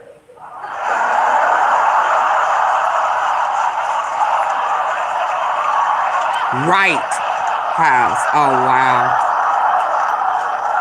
Oh, wow. Now, what apparently, according to the New York Times and Wall Street Journal, they are looking at the U.S. Attorney's Office is all of the construction documents, and then whether in his public statements, and more importantly, his statements under oath to oversight committees like the Senate Banking Committee, he somehow misled Congress. In other words, he lied to Congress, perjured himself under oath, a 1001 charge, we call it, very similar to how they went after James Comey, the FBI director. Here's a clip of Powell defending the cost overrun and the building to the same Senator Tim Scott. Let's play the clip. Just giving us an opportunity to go back to the spending at the Fed for the construction, and you said that the items that were listed are not happening. I will say that the National Capital Planning Commission website, ncpc.gov, anyone can take a look at it for themselves, not just looking or listening to the New York Post, not just the Wall Street Journal, but page 129 of the final plans reflected rooftop garden terraces. The page 127 and 129 were where we found the ornate water features and final plans. The new elevators that drop board members off at the VIP dining suite was page 37 of the final plans. The white marble was pages 40, 41, 65 of the final plans. I would welcome your staff coming in to walk my staff through what is happening there, as opposed to what we not have only read in the New York Post, not only in the Wall Street Journal, but also at the National Capital Planning Commission's website. So we would welcome that opportunity to have a Can I just quickly say, some of those are just flatly misleading. The Sure. idea of elevators, it's the same elevator. It's been there since the building was built. So that's a mischaracterization. And some of those are no longer in the plans. That's earlier. The plans have continued to evolve. That was one of the questions I asked my staff before having the conversation with you in the preparation, and assuming that your response would be to refute some of the things that were happening, was to ask the question, well, since the articles came out in April, have the plans changed since April as a result of the media attention to it, or was that just never in the plan? I would just say that having a clear understanding of what's going to be and when it changed would be helpful for us. I will note that having confidence in what we hear is incredibly important, and I would give you the opportunity to bring your team in and or send your team over so that we can have that conversation. That would be helpful. Look forward to doing that. If you'll allow me to say one more sentence, none of those things were the cost drivers. The real thing is what were the cost drivers that caused the spending to increase, and we have those too, but those are not the things that did that. Now, this is just another example of Donald Trump going after his perceived political enemies or try to gain a political advantage, or in this case, get control of the interest rates in America to help his failing economy. And let's look at the scorecard so far of him trying to do that. Adam Schiff, Senator Adam Schiff, he accused of mortgage fraud. According to reporting, they don't even have enough evidence to impanel a grand jury. In Letitia James, New York Attorney General's case, they got a grand jury, but they sent in an illegally appointed prosecutor in Lindsay Halligan, and that first indictment was bounced. And then when somebody not named Lindsay Halligan tried to get 2 more indictments in front of grand juries by way of Lindsay Halligan, against Letitia James, they failed. So three times strikeout against Letitia James. James Comey, initial indictment dismissed, and they haven't gotten around yet to getting a new indictment.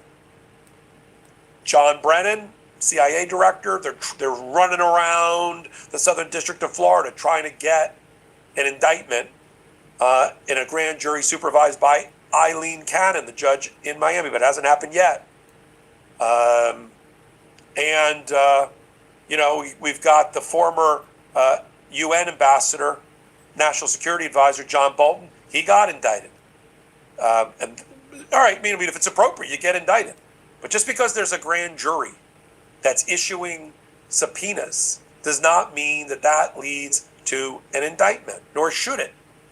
Of course, Trump will get all the mileage he can out of this. I said he was a criminal. He's called him a criminal before. It's going to be a bad month or so for Donald Trump. So he's trying to distract. Absolutely. From the Epstein scandal, the Renee Good murder scandal, and cover up. The people calling for the head of his ICE and Homeland Security director, Kristi Noem.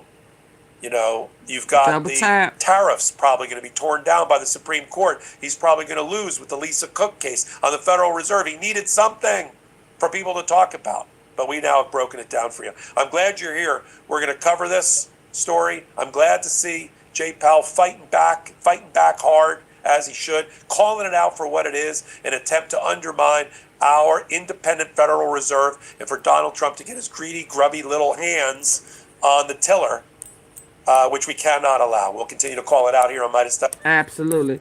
Okay, now y'all listen. I wonder, is this it? Are y'all ready to go? Or y'all want me to play one more?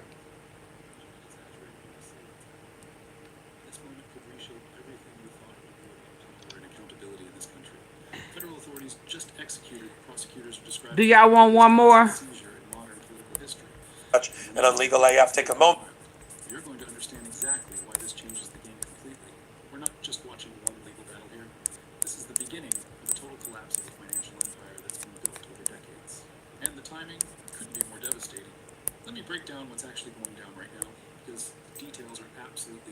That ain't the one I want to hear though. So here's what went down. A federal judge just signed off on something that... Y'all get the lights up. ...unprecedented.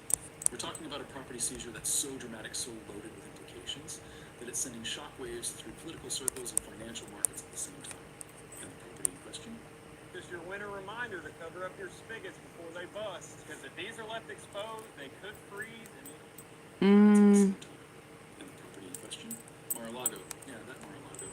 Florida estate that's been basically ground zero for an entire political movement since 2021.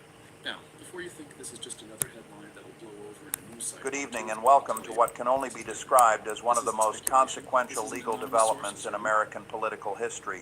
Buffett. Tonight we're bringing you breaking news that has sent shockwaves through Wall Street, Washington, and living rooms across the nation.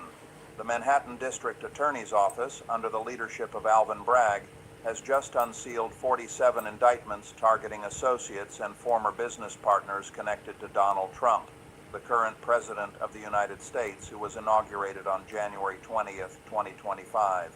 This extraordinary legal action represents a dramatic escalation in ongoing investigations that have shadowed Trump's business empire for years. The indictments, which were unsealed earlier today in a Manhattan courtroom, allegedly reveal what prosecutors are calling one of the most sophisticated financial fraud schemes in modern American history. According to sources familiar with the matter, these charges involve allegations of money laundering, tax evasion, wire fraud, conspiracy to defraud the United States, and violations of campaign finance laws spanning more than a decade. What makes this development even more stunning is the timing. Just weeks after Trump's inauguration as the 47th President of the United States, following his victory over Vice President Kamala Harris in the 2024 election, his inner circle now faces the full weight of the Manhattan District Attorney's prosecutorial power. The individuals named in these indictments include former Trump Organization executives, campaign advisors, business consultants, and financial intermediaries who allegedly helped facilitate what prosecutors describe as a complex web of fraudulent transactions designed to enrich Trump and his associates while evading federal and state tax obligations. Adding another layer of intrigue to this already explosive story, legendary investor Warren Buffett, the Oracle of Omaha, has broken his characteristic silence on political matters to offer a rare public statement responding to these developments. Buffett's comments, which we'll explore in depth throughout this broadcast, provide a sobering perspective from one of America's most respected business minds on what these allegations could mean for American capitalism, the rule of law, and the integrity of our financial institutions. Let's break down what we know about these 47 indictments, who they target, and what prosecutors allege. According to the unsealed documents, the Manhattan District Attorney's Office has been conducting this investigation for approximately 3 years, working in coordination with federal agencies, including the Internal Revenue Service Criminal Investigation 3 years, the Federal Bureau of Investigation, and the Securities and Exchange Commission. The indictments name 23 individuals and 14 corporate entities. Among those charged are several high-profile figures who have been part of Trump's orbit for decades. These include former Chief Financial Officer Alan Weisselberg, who had previously been convicted in 2022 on related documents. The Manhattan District Attorney's Office has been conducting this investigation for approximately 3 years, working in coordination with federal agencies and working in coordination with federal target and what prosecutors allege. According to the unsealed documents, the Manhattan District Attorney's Office has been conducting this investigation for approximately 3 years, working in coordination with federal agencies, including the Internal Revenue Service Criminal Investigation the R and the S. The Federal Bureau of Investigation, and the Securities and Exchange Commission. The indictments name 23 individuals and 14 corporate entities. Among those charged are several high-profile figures who have been part of Trump's orbit for decades. These include former Chief Financial Officer Alan Weisselberg, who had previously been convicted in 2022 on related tax fraud charges, but is now facing additional counts based on newly discovered evidence. Also named are former Trump Organization vice presidents, campaign treasurers from Trump's various political committees, real estate brokers who allegedly facilitated fraudulent property valuations, and offshore financial advisors. I'm sorry, y'all. Who purportedly helped structure shell companies designed to hide assets and income from tax authorities. The indictments lay out a staggering pattern of alleged criminal conduct. Prosecutors claim that between 2010 and 2024, The defendants engaged in a scheme to artificially inflate the value of Trump properties when seeking loans and insurance coverage, while simultaneously deflating The those same IRS property coming values when too. calculating tax obligations. This dual-track system allegedly allowed Trump's businesses to secure hundreds of millions of dollars in favorable loan terms while paying significantly less in property taxes than what was legally owed. Here's the top 3 colognes you need to be wearing in 2025. First up, we got Jean Paul Gaultier La Merle Parfum. This one is sophisticated. My. Can I get y'all to double tap the face of your screen on your phone if that's what you're listening on? Get the likes up. If not, if you're not on your phone, you're on your computer, there are 3 dots at the top right corner. The king of fraud. Absolutely. Hit those dots. If you're not on your phone and if you're listening, whether you in the clouds or not, everybody, if you have not already double tapped the face of the screen on your phones, just go. Thank you, Auntie. If you just tap. Go ahead and do so.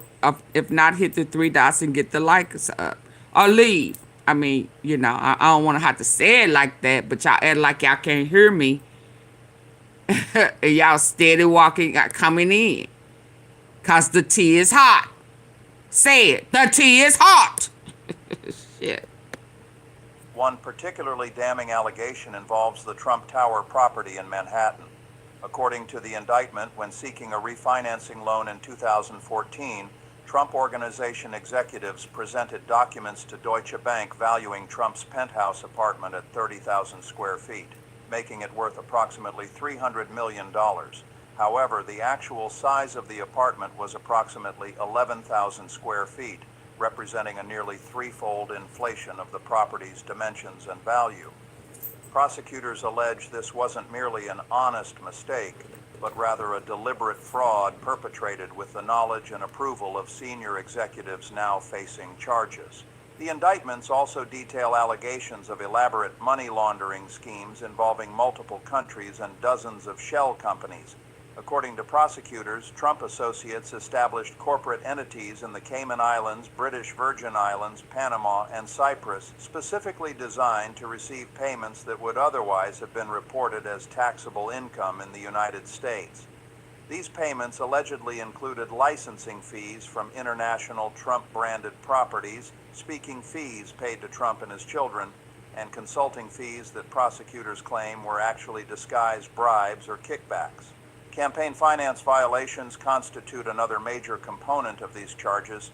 The indictments allege that several individuals orchestrated an illegal scheme to funnel corporate money into Trump's 2016 and 2020 presidential campaigns through straw donors, violating federal laws that prohibit corporations from making direct contributions to federal candidates. These illegal contributions allegedly totaled more than $15 million across both campaigns, representing some of the most serious campaign finance violations in American electoral history. Perhaps most troubling for Trump himself, while he is not personally named in these indictments, the documents repeatedly refer to Individual 1, described as a senior executive and principal of the Trump Organization who directed, approved, and benefited from the alleged fraudulent conduct. This designation mirrors language used in other legal proceedings where Trump has been identified as an unindicted co-conspirator, raising serious questions about whether the sitting president could eventually face charges once he leaves office. Early this morning, federal and state law enforcement agents executed arrest warrants at multiple locations across New York, New Jersey, Florida, and Washington, D.C. The coordinated operation, which began at approximately 6 o'clock Eastern Time, involved more than 200 law enforcement officers and resulted in the arrest of 19 of the 23 individuals named in the indictments. 4 individuals remain at large, with prosecutors indicating they believe these suspects may have fled to countries without extradition treaties with the United States. The arrests were conducted with precision and discretion, though several high-profile defendants were photographed being led from their homes in handcuffs. Alan Weisselberg, the former Trump Organization CFO who had previously served time for tax fraud, was arrested at his Florida residence in Boca Raton. Video footage shows the 80-year-old being escorted by federal marshals to a waiting vehicle, his attorney walking alongside him. Weisselberg's attorney released a statement asserting his client's innocence and claiming the charges are politically motivated. Throughout the morning, defendants were transported to the Manhattan Criminal Court building at 100 Center Street, where they appeared before Judge Maxwell Sterling for arraignment proceedings. The courtroom scenes were extraordinary, with dozens of defense attorneys, prosecutors, media representatives, and court personnel, creating a chaotic atmosphere that required additional security measures. Each defendant entered pleas of not guilty to all charges, with defense attorneys arguing vigorously against the bail recommendations proposed by prosecutors. For several high-profile defendants, prosecutors requested bail amounts ranging from $5 million to $25 million, citing flight risk given the defendants' wealth, international connections, and the severity of the charges. In several cases, prosecutors also requested that defendants surrender their passports and submit to electronic monitoring. Defense attorneys countered that their clients were lifelong New York residents with deep community ties, no criminal records in most cases, and every intention of vigorously defending themselves against what they characterized as baseless and politically motivated charges. Judge Sterling, a veteran jurist with a reputation for fairness but also strictness, granted bail for most defendants but imposed stringent conditions. Several individuals were required to post property bonds, surrender passports, and agree to weekly check-ins with court officers. 2 defendants considered the highest flight risks were ordered held without bail pending further hearings. The judge scheduled preliminary hearings for next month, with a full trial unlikely to begin before late 2026 at the earliest. The Manhattan District Attorney's Office held a press conference this afternoon, with DA Alvin Bragg standing alongside representatives from the various law enforcement agencies involved in the investigation. Bragg's statement was measured but forceful, emphasizing that no one, regardless of wealth, fame, or political position, is above the law. He described the alleged conduct as representing a systematic effort to defraud taxpayers, lenders, and the public, motivated by greed and enabled by a culture of impunity within the Trump organization. Bragg also addressed the elephant in the room, the fact that Donald Trump currently serves as President of the United States. While careful not to discuss Trump personally, given Department of Justice guidelines against indicting a sitting president, Bragg emphasized that his office's investigation followed the evidence wherever it led, and that the timing of these indictments was dictated by investigative necessity rather than political considerations. He noted that the grand jury had been hearing evidence for months, and that the decision to indict was made by ordinary citizens serving their civic duty. The political ramifications of these indictments cannot be overstated. President Trump, who has faced numerous legal challenges throughout his business and political career, now confronts a scenario where his closest associates and longtime business partners face potential prison sentences for conduct allegedly carried out to benefit him and his business empire. The White House response came swiftly and predictably. White House press secretary issued a statement calling the indictments a disgraceful witch hunt, orchestrated by partisan prosecutors seeking to undermine the president and reverse the results of the 2024 election. The statement characterized Manhattan DA Alvin Bragg as a radical left-wing prosecutor focused on political persecution rather than public safety, noting that Bragg had campaigned for office on a platform of investigating Trump. President Trump himself addressed the indictments during a hastily arranged statement from the Oval Office. Speaking for approximately 15 minutes, Trump dismissed the charges as fake news and the continuation of the greatest political witch hunt in American history. He claimed that his associates are being targeted solely because of their loyalty to him and their work in making America great again. Trump insisted he had no knowledge of any wrongdoing and characterized the alleged conduct as standard business practices that every major corporation and real estate developer employs. The president also attacked the credibility of Weisselberg and other former associates who may be cooperating with prosecutors, suggesting they were being coerced into providing false testimony against him in exchange for leniency. Trump's combative tone and categorical denials were familiar to anyone who has followed his responses to previous legal challenges, from the Mueller investigation to his 2 impeachments to his 2024 conviction on 34 felony counts related to falsifying business records in connection with hush money payments. Congressional reactions split sharply along partisan lines, reflecting the deep polarization that has characterized American politics throughout Trump's tenure on the national stage. Republican leadership in both the House and Senate rallied to Trump's defense, with several prominent members calling for investigations into the Manhattan DA's office and demanding that federal funding be withheld from New York until what they termed political prosecutions cease. House Speaker issued a statement condemning the indictments as an assault on democracy itself, arguing that the targeting of a sitting president's associates represents unprecedented escalation of partisan lawfare. Several Republican members of Congress called for congressional hearings to investigate whether the Manhattan DA's office coordinated with Democratic political operatives or the Biden administration in timing these indictments for maximum political impact. Democrats, conversely, largely praised the indictments as evidence that America's system of justice remains independent and functional. Senate Minority Leader issued a statement emphasizing that the indictments were brought by a duly elected local prosecutor following a grand jury process, and that no president should expect his associates to be immune from prosecution for serious financial crimes.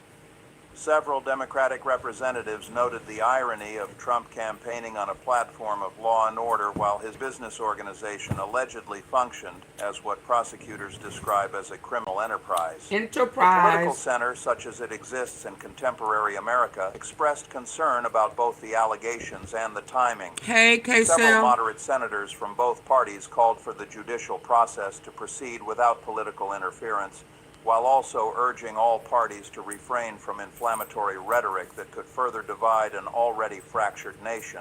I don't know if he knows they moving. Were largely drowned out by the more strident partisan they making some moves behind the scenes that he don't know nothing about. Media throughout the day. Perhaps the most surprising development in this already extraordinary story came this afternoon when Warren Buffett, the 95-year-old chairman and CEO of Berkshire Hathaway, issued a public statement addressing the Manhattan indictments. Buffett, legendary for his investment acumen and also for his tendency to avoid direct commentary on partisan political controversies, felt compelled to speak out about what he sees as fundamental questions of business ethics, legal accountability, and American capitalism that these indictments raise. Buffett's statement, released through Berkshire Hathaway's corporate communications office, is worth examining in detail because it represents a rare instance of one of America's most respected business leaders directly addressing allegations of corporate misconduct involving a sitting president. The statement reads, in part, "Throughout my 75 years in business, I have operated under a simple principle. Trust and integrity are the foundation of American capitalism. Integrity when is business big. leaders systematically deceive lenders, cheat on their taxes, and defraud the public, they don't just harm their own companies, they undermine the entire system that has made American business the envy of the world." Buffett continued, "If the allegations outlined in these indictments are true, they describe conduct that is antithetical to everything I believe about how business should be conducted. Inflating asset values to deceive lenders while deflating those same values to avoid paying taxes isn't clever financial management. It's fraud, pure and simple. And those who engage in such conduct, regardless of their wealth or political position, must be held accountable under our system of laws." The Oracle of Omaha went further, addressing what he characterized as a disturbing trend in American business culture, where aggressive tax avoidance and creative accounting are celebrated rather than condemned. Buffett noted that while every business has a responsibility to its shareholders to minimize tax liability through legal means, there is a clear line between smart tax planning and illegal tax evasion. According to Buffett, the conduct alleged in these indictments clearly crosses that line. Buffett also addressed the political dimensions of the controversy, albeit obliquely. He noted that calls from some quarters to defund or politically interfere with prosecutors investigating financial crimes represent a dangerous precedent. Hello, Moto. High heel silent. The rule of law means that law enforcement follows evidence of criminal conduct wherever it leads, without regard to the political affiliation, wealth, or fame of those under investigation, Buffett stated. Any effort to politicize or delegitimize legitimate criminal investigations threatens the foundation of our democratic system. The billionaire investor drew on his own experience to illustrate his points. Buffett recalled that during the savings and loan crisis of the 1980s and the financial crisis of 2008, many individuals engaged in fraudulent conduct that contributed to economic catastrophe. In both instances, Buffett argued, insufficient accountability for white-collar financial crimes created moral hazard and encouraged increasingly reckless behavior. He expressed concern that if wealthy and powerful individuals can commit financial fraud with impunity, it sends a message that different rules apply to different people based on their economic and political status. Buffett's statement also included a broader reflection on the responsibilities of corporate executives and business leaders.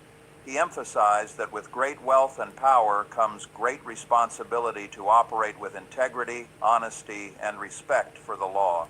He noted that the Trump Organization, as a privately held company, may have avoided some of the regulatory scrutiny and transparency requirements that public companies face, but that this makes ethical conduct even more important, not less so.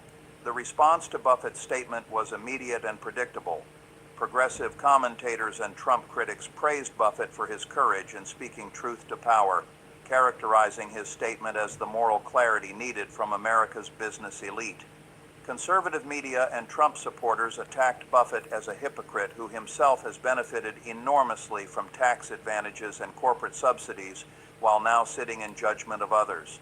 Some pointed to Berkshire Hathaway's own history of aggressive tax planning and questioned Buffett's standing to criticize others' financial practices. Despite the partisan interpretations, Buffett's statement carries weight because of his unique position in American business and culture. Unlike most corporate leaders who maintain carefully curated public images managed by teams of public relations professionals, Buffett has spent decades building a reputation for straight talk, folksy wisdom, and adherence to basic principles of fairness and integrity. His annual letters to Berkshire Hathaway shareholders are studied not just for investment insights, but for their broader reflections on business ethics, corporate governance, and economic policy. Moreover, Buffett's criticism of the alleged conduct carries particular credibility because he himself is extraordinarily wealthy, yet has been a consistent advocate for higher taxes on the wealthy and has publicly disclosed his own tax returns to demonstrate that he pays a lower effective tax rate than his secretary due to the structure of capital gains taxation. Oh, wow. This stance has made him an unlikely ally of progressive politicians He advocating has integrity. for tax reform, while also pays earning less respect taxes. from those who appreciate his intellectual Oh, wow. consistency and willingness to acknowledge advantages from which he personally benefits. To fully understand the significance of today's indictments, we need to place them in the broader context of Donald Trump's extensive legal entanglements, which have followed him from his business career through his presidency and now into his second term in office. Trump's relationship with the American legal system is unlike that of any other president in history, characterized by numerous lawsuits, investigations, and criminal proceedings that have shadowed him for decades. Even before entering politics, Trump was a frequent litigant, both as plaintiff and defendant. A 2016 analysis found that Trump and his businesses had been involved in more than 3,500 lawsuits over 3 decades. An extraordinary number that speaks to his confrontational approach to business and his willingness to use the legal system both offensively and defensively. These cases ranged from contract disputes with contractors and business partners to allegations of fraud related to Trump University to housing discrimination claims against his real estate company in the 1970s. Trump's entry into electoral politics exponentially increased his legal exposure. During and after his first presidency from 2017 to 2021, Trump faced the Mueller investigation into Russian interference in the 2016 election, 2 impeachment Oh, that's in there proceedings, too. numerous congressional Russia, investigations, and multiple civil lawsuits. The Mueller investigation, while not resulting in criminal charges against Trump personally, led to convictions of several campaign associates, including his campaign chairman Paul Manafort, his And personal Cohen. attorney Michael Cohen, his Mhm. national security advisor Michael Flynn, and his longtime political advisor Roger Stone. Trump's second impeachment, following the January 6, 2021 attack on the Giuliani. U.S. Capitol, resulted in his acquittal by the Senate, but left a permanent mark on his legacy and emboldened prosecutors to pursue various avenues of potential criminal liability. The House Select Committee investigating January 6th made criminal referrals to the Department of Justice, leading to the appointment of special counsel Jack Smith, who ultimately brought federal charges related to Trump's efforts to overturn the 2020 election results and his retention of classified documents at Mar-a-Lago. That's he The in trouble Manhattan for now. District Attorney's Office has its own long history with Trump. In 2022, the Trump Organization itself was convicted of 17 You criminal right, counts okay, of tax Sil. fraud and falsifying He's business sick. records, a conviction that many legal observers saw as a preview of potential individual criminal liability for Trump executives. That case centered on a 15-year scheme to compensate top executives through unreported perks, including 15 apartments, years. luxury cars, and private school tuition, thereby avoiding payroll taxes and income taxes on what amounted to substantial compensation. Ooh, Then he in came Trump's trouble. conviction in Manhattan in 2024 on 34 felony counts of falsifying business records in connection with hush money payments made during the 2016 campaign to adult film actress Stormy Daniels. That conviction made Trump the first former president in American history to be found guilty of felony charges. Trump was convicted of creating false entries in business records to conceal the true nature of reimbursements made to his attorney Michael Cohen, who had paid Daniels $130,000 to keep quiet about an alleged sexual encounter with Trump. Despite that felony conviction, Trump successfully ran for president again in 2024, defeating Vice President Kamala Harris in what many observers characterized as a remarkable political comeback. Trump's sentencing in the hush money case has been repeatedly delayed, and as the current sitting president, it remains unclear when or how that sentence will be imposed.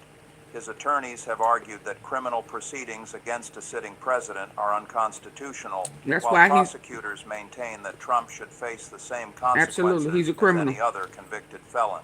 Trump has also faced significant civil liability in recent years.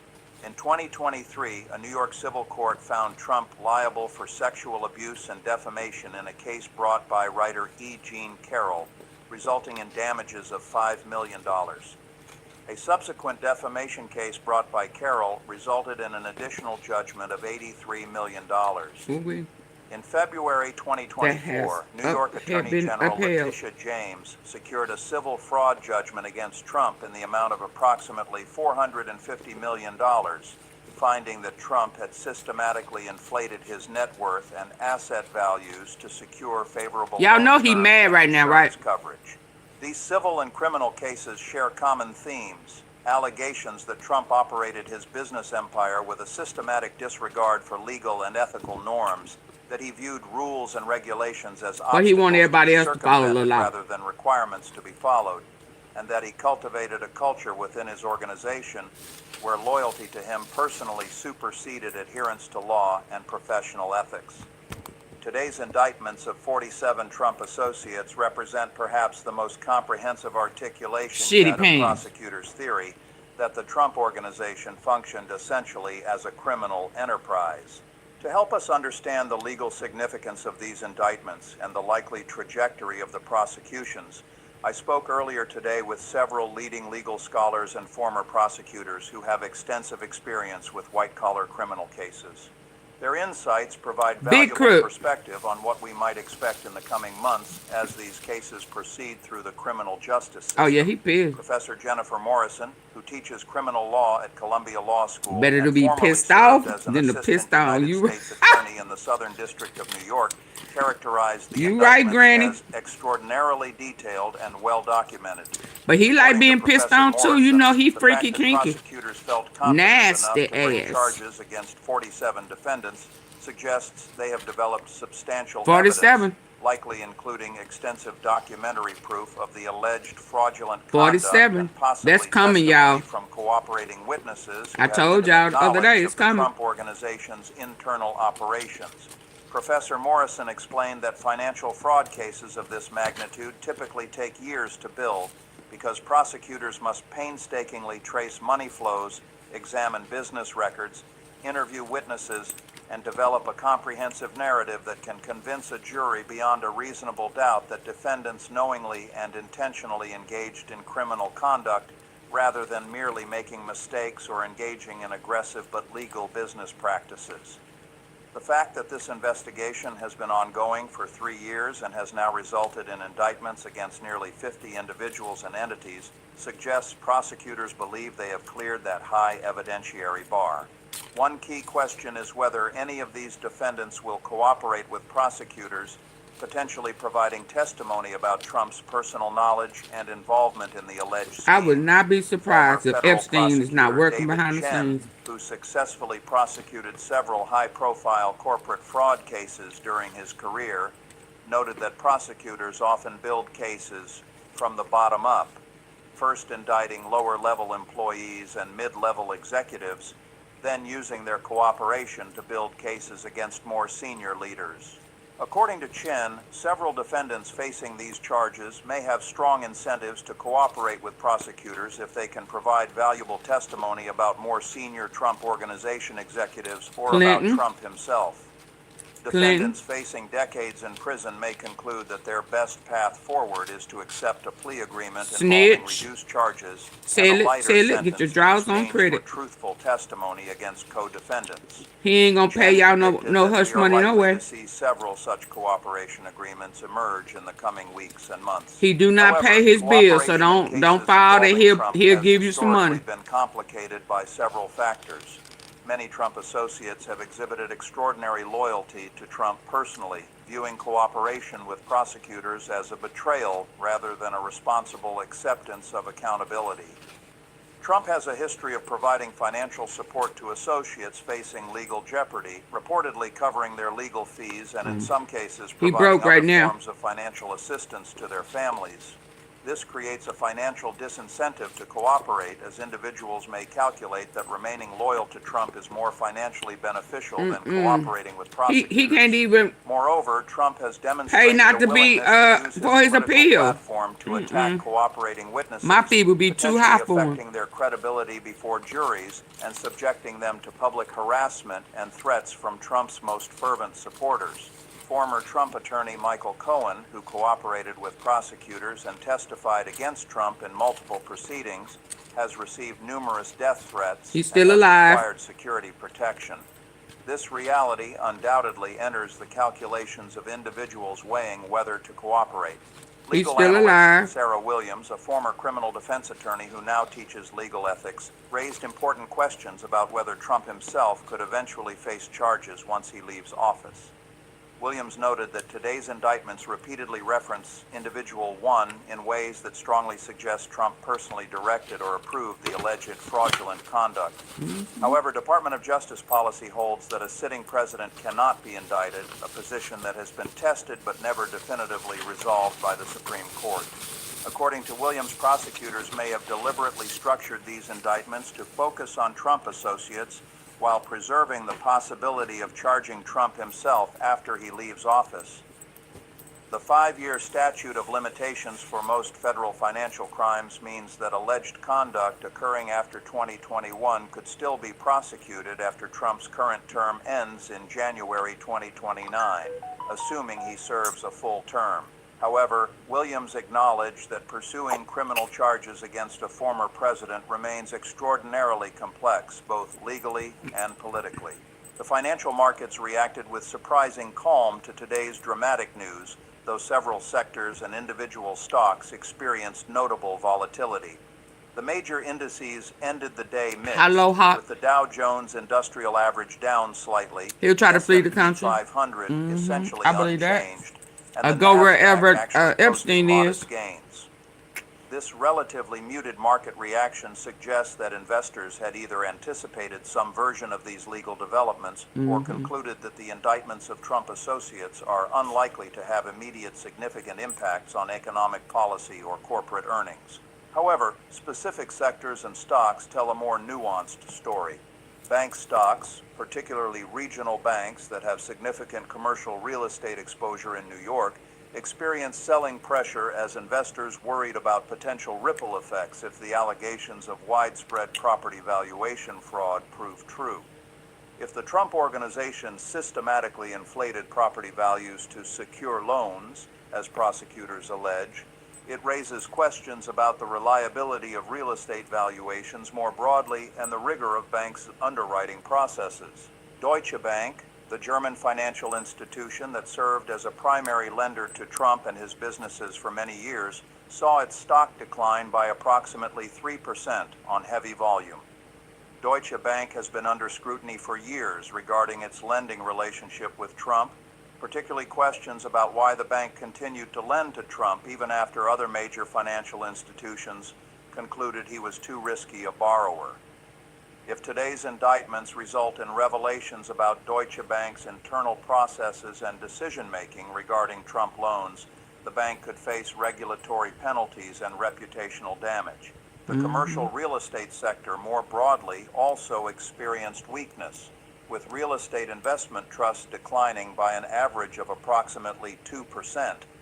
Industry analysts noted that the allegations in today's indictments could lead to increased regulatory scrutiny of property valuation practices throughout the industry.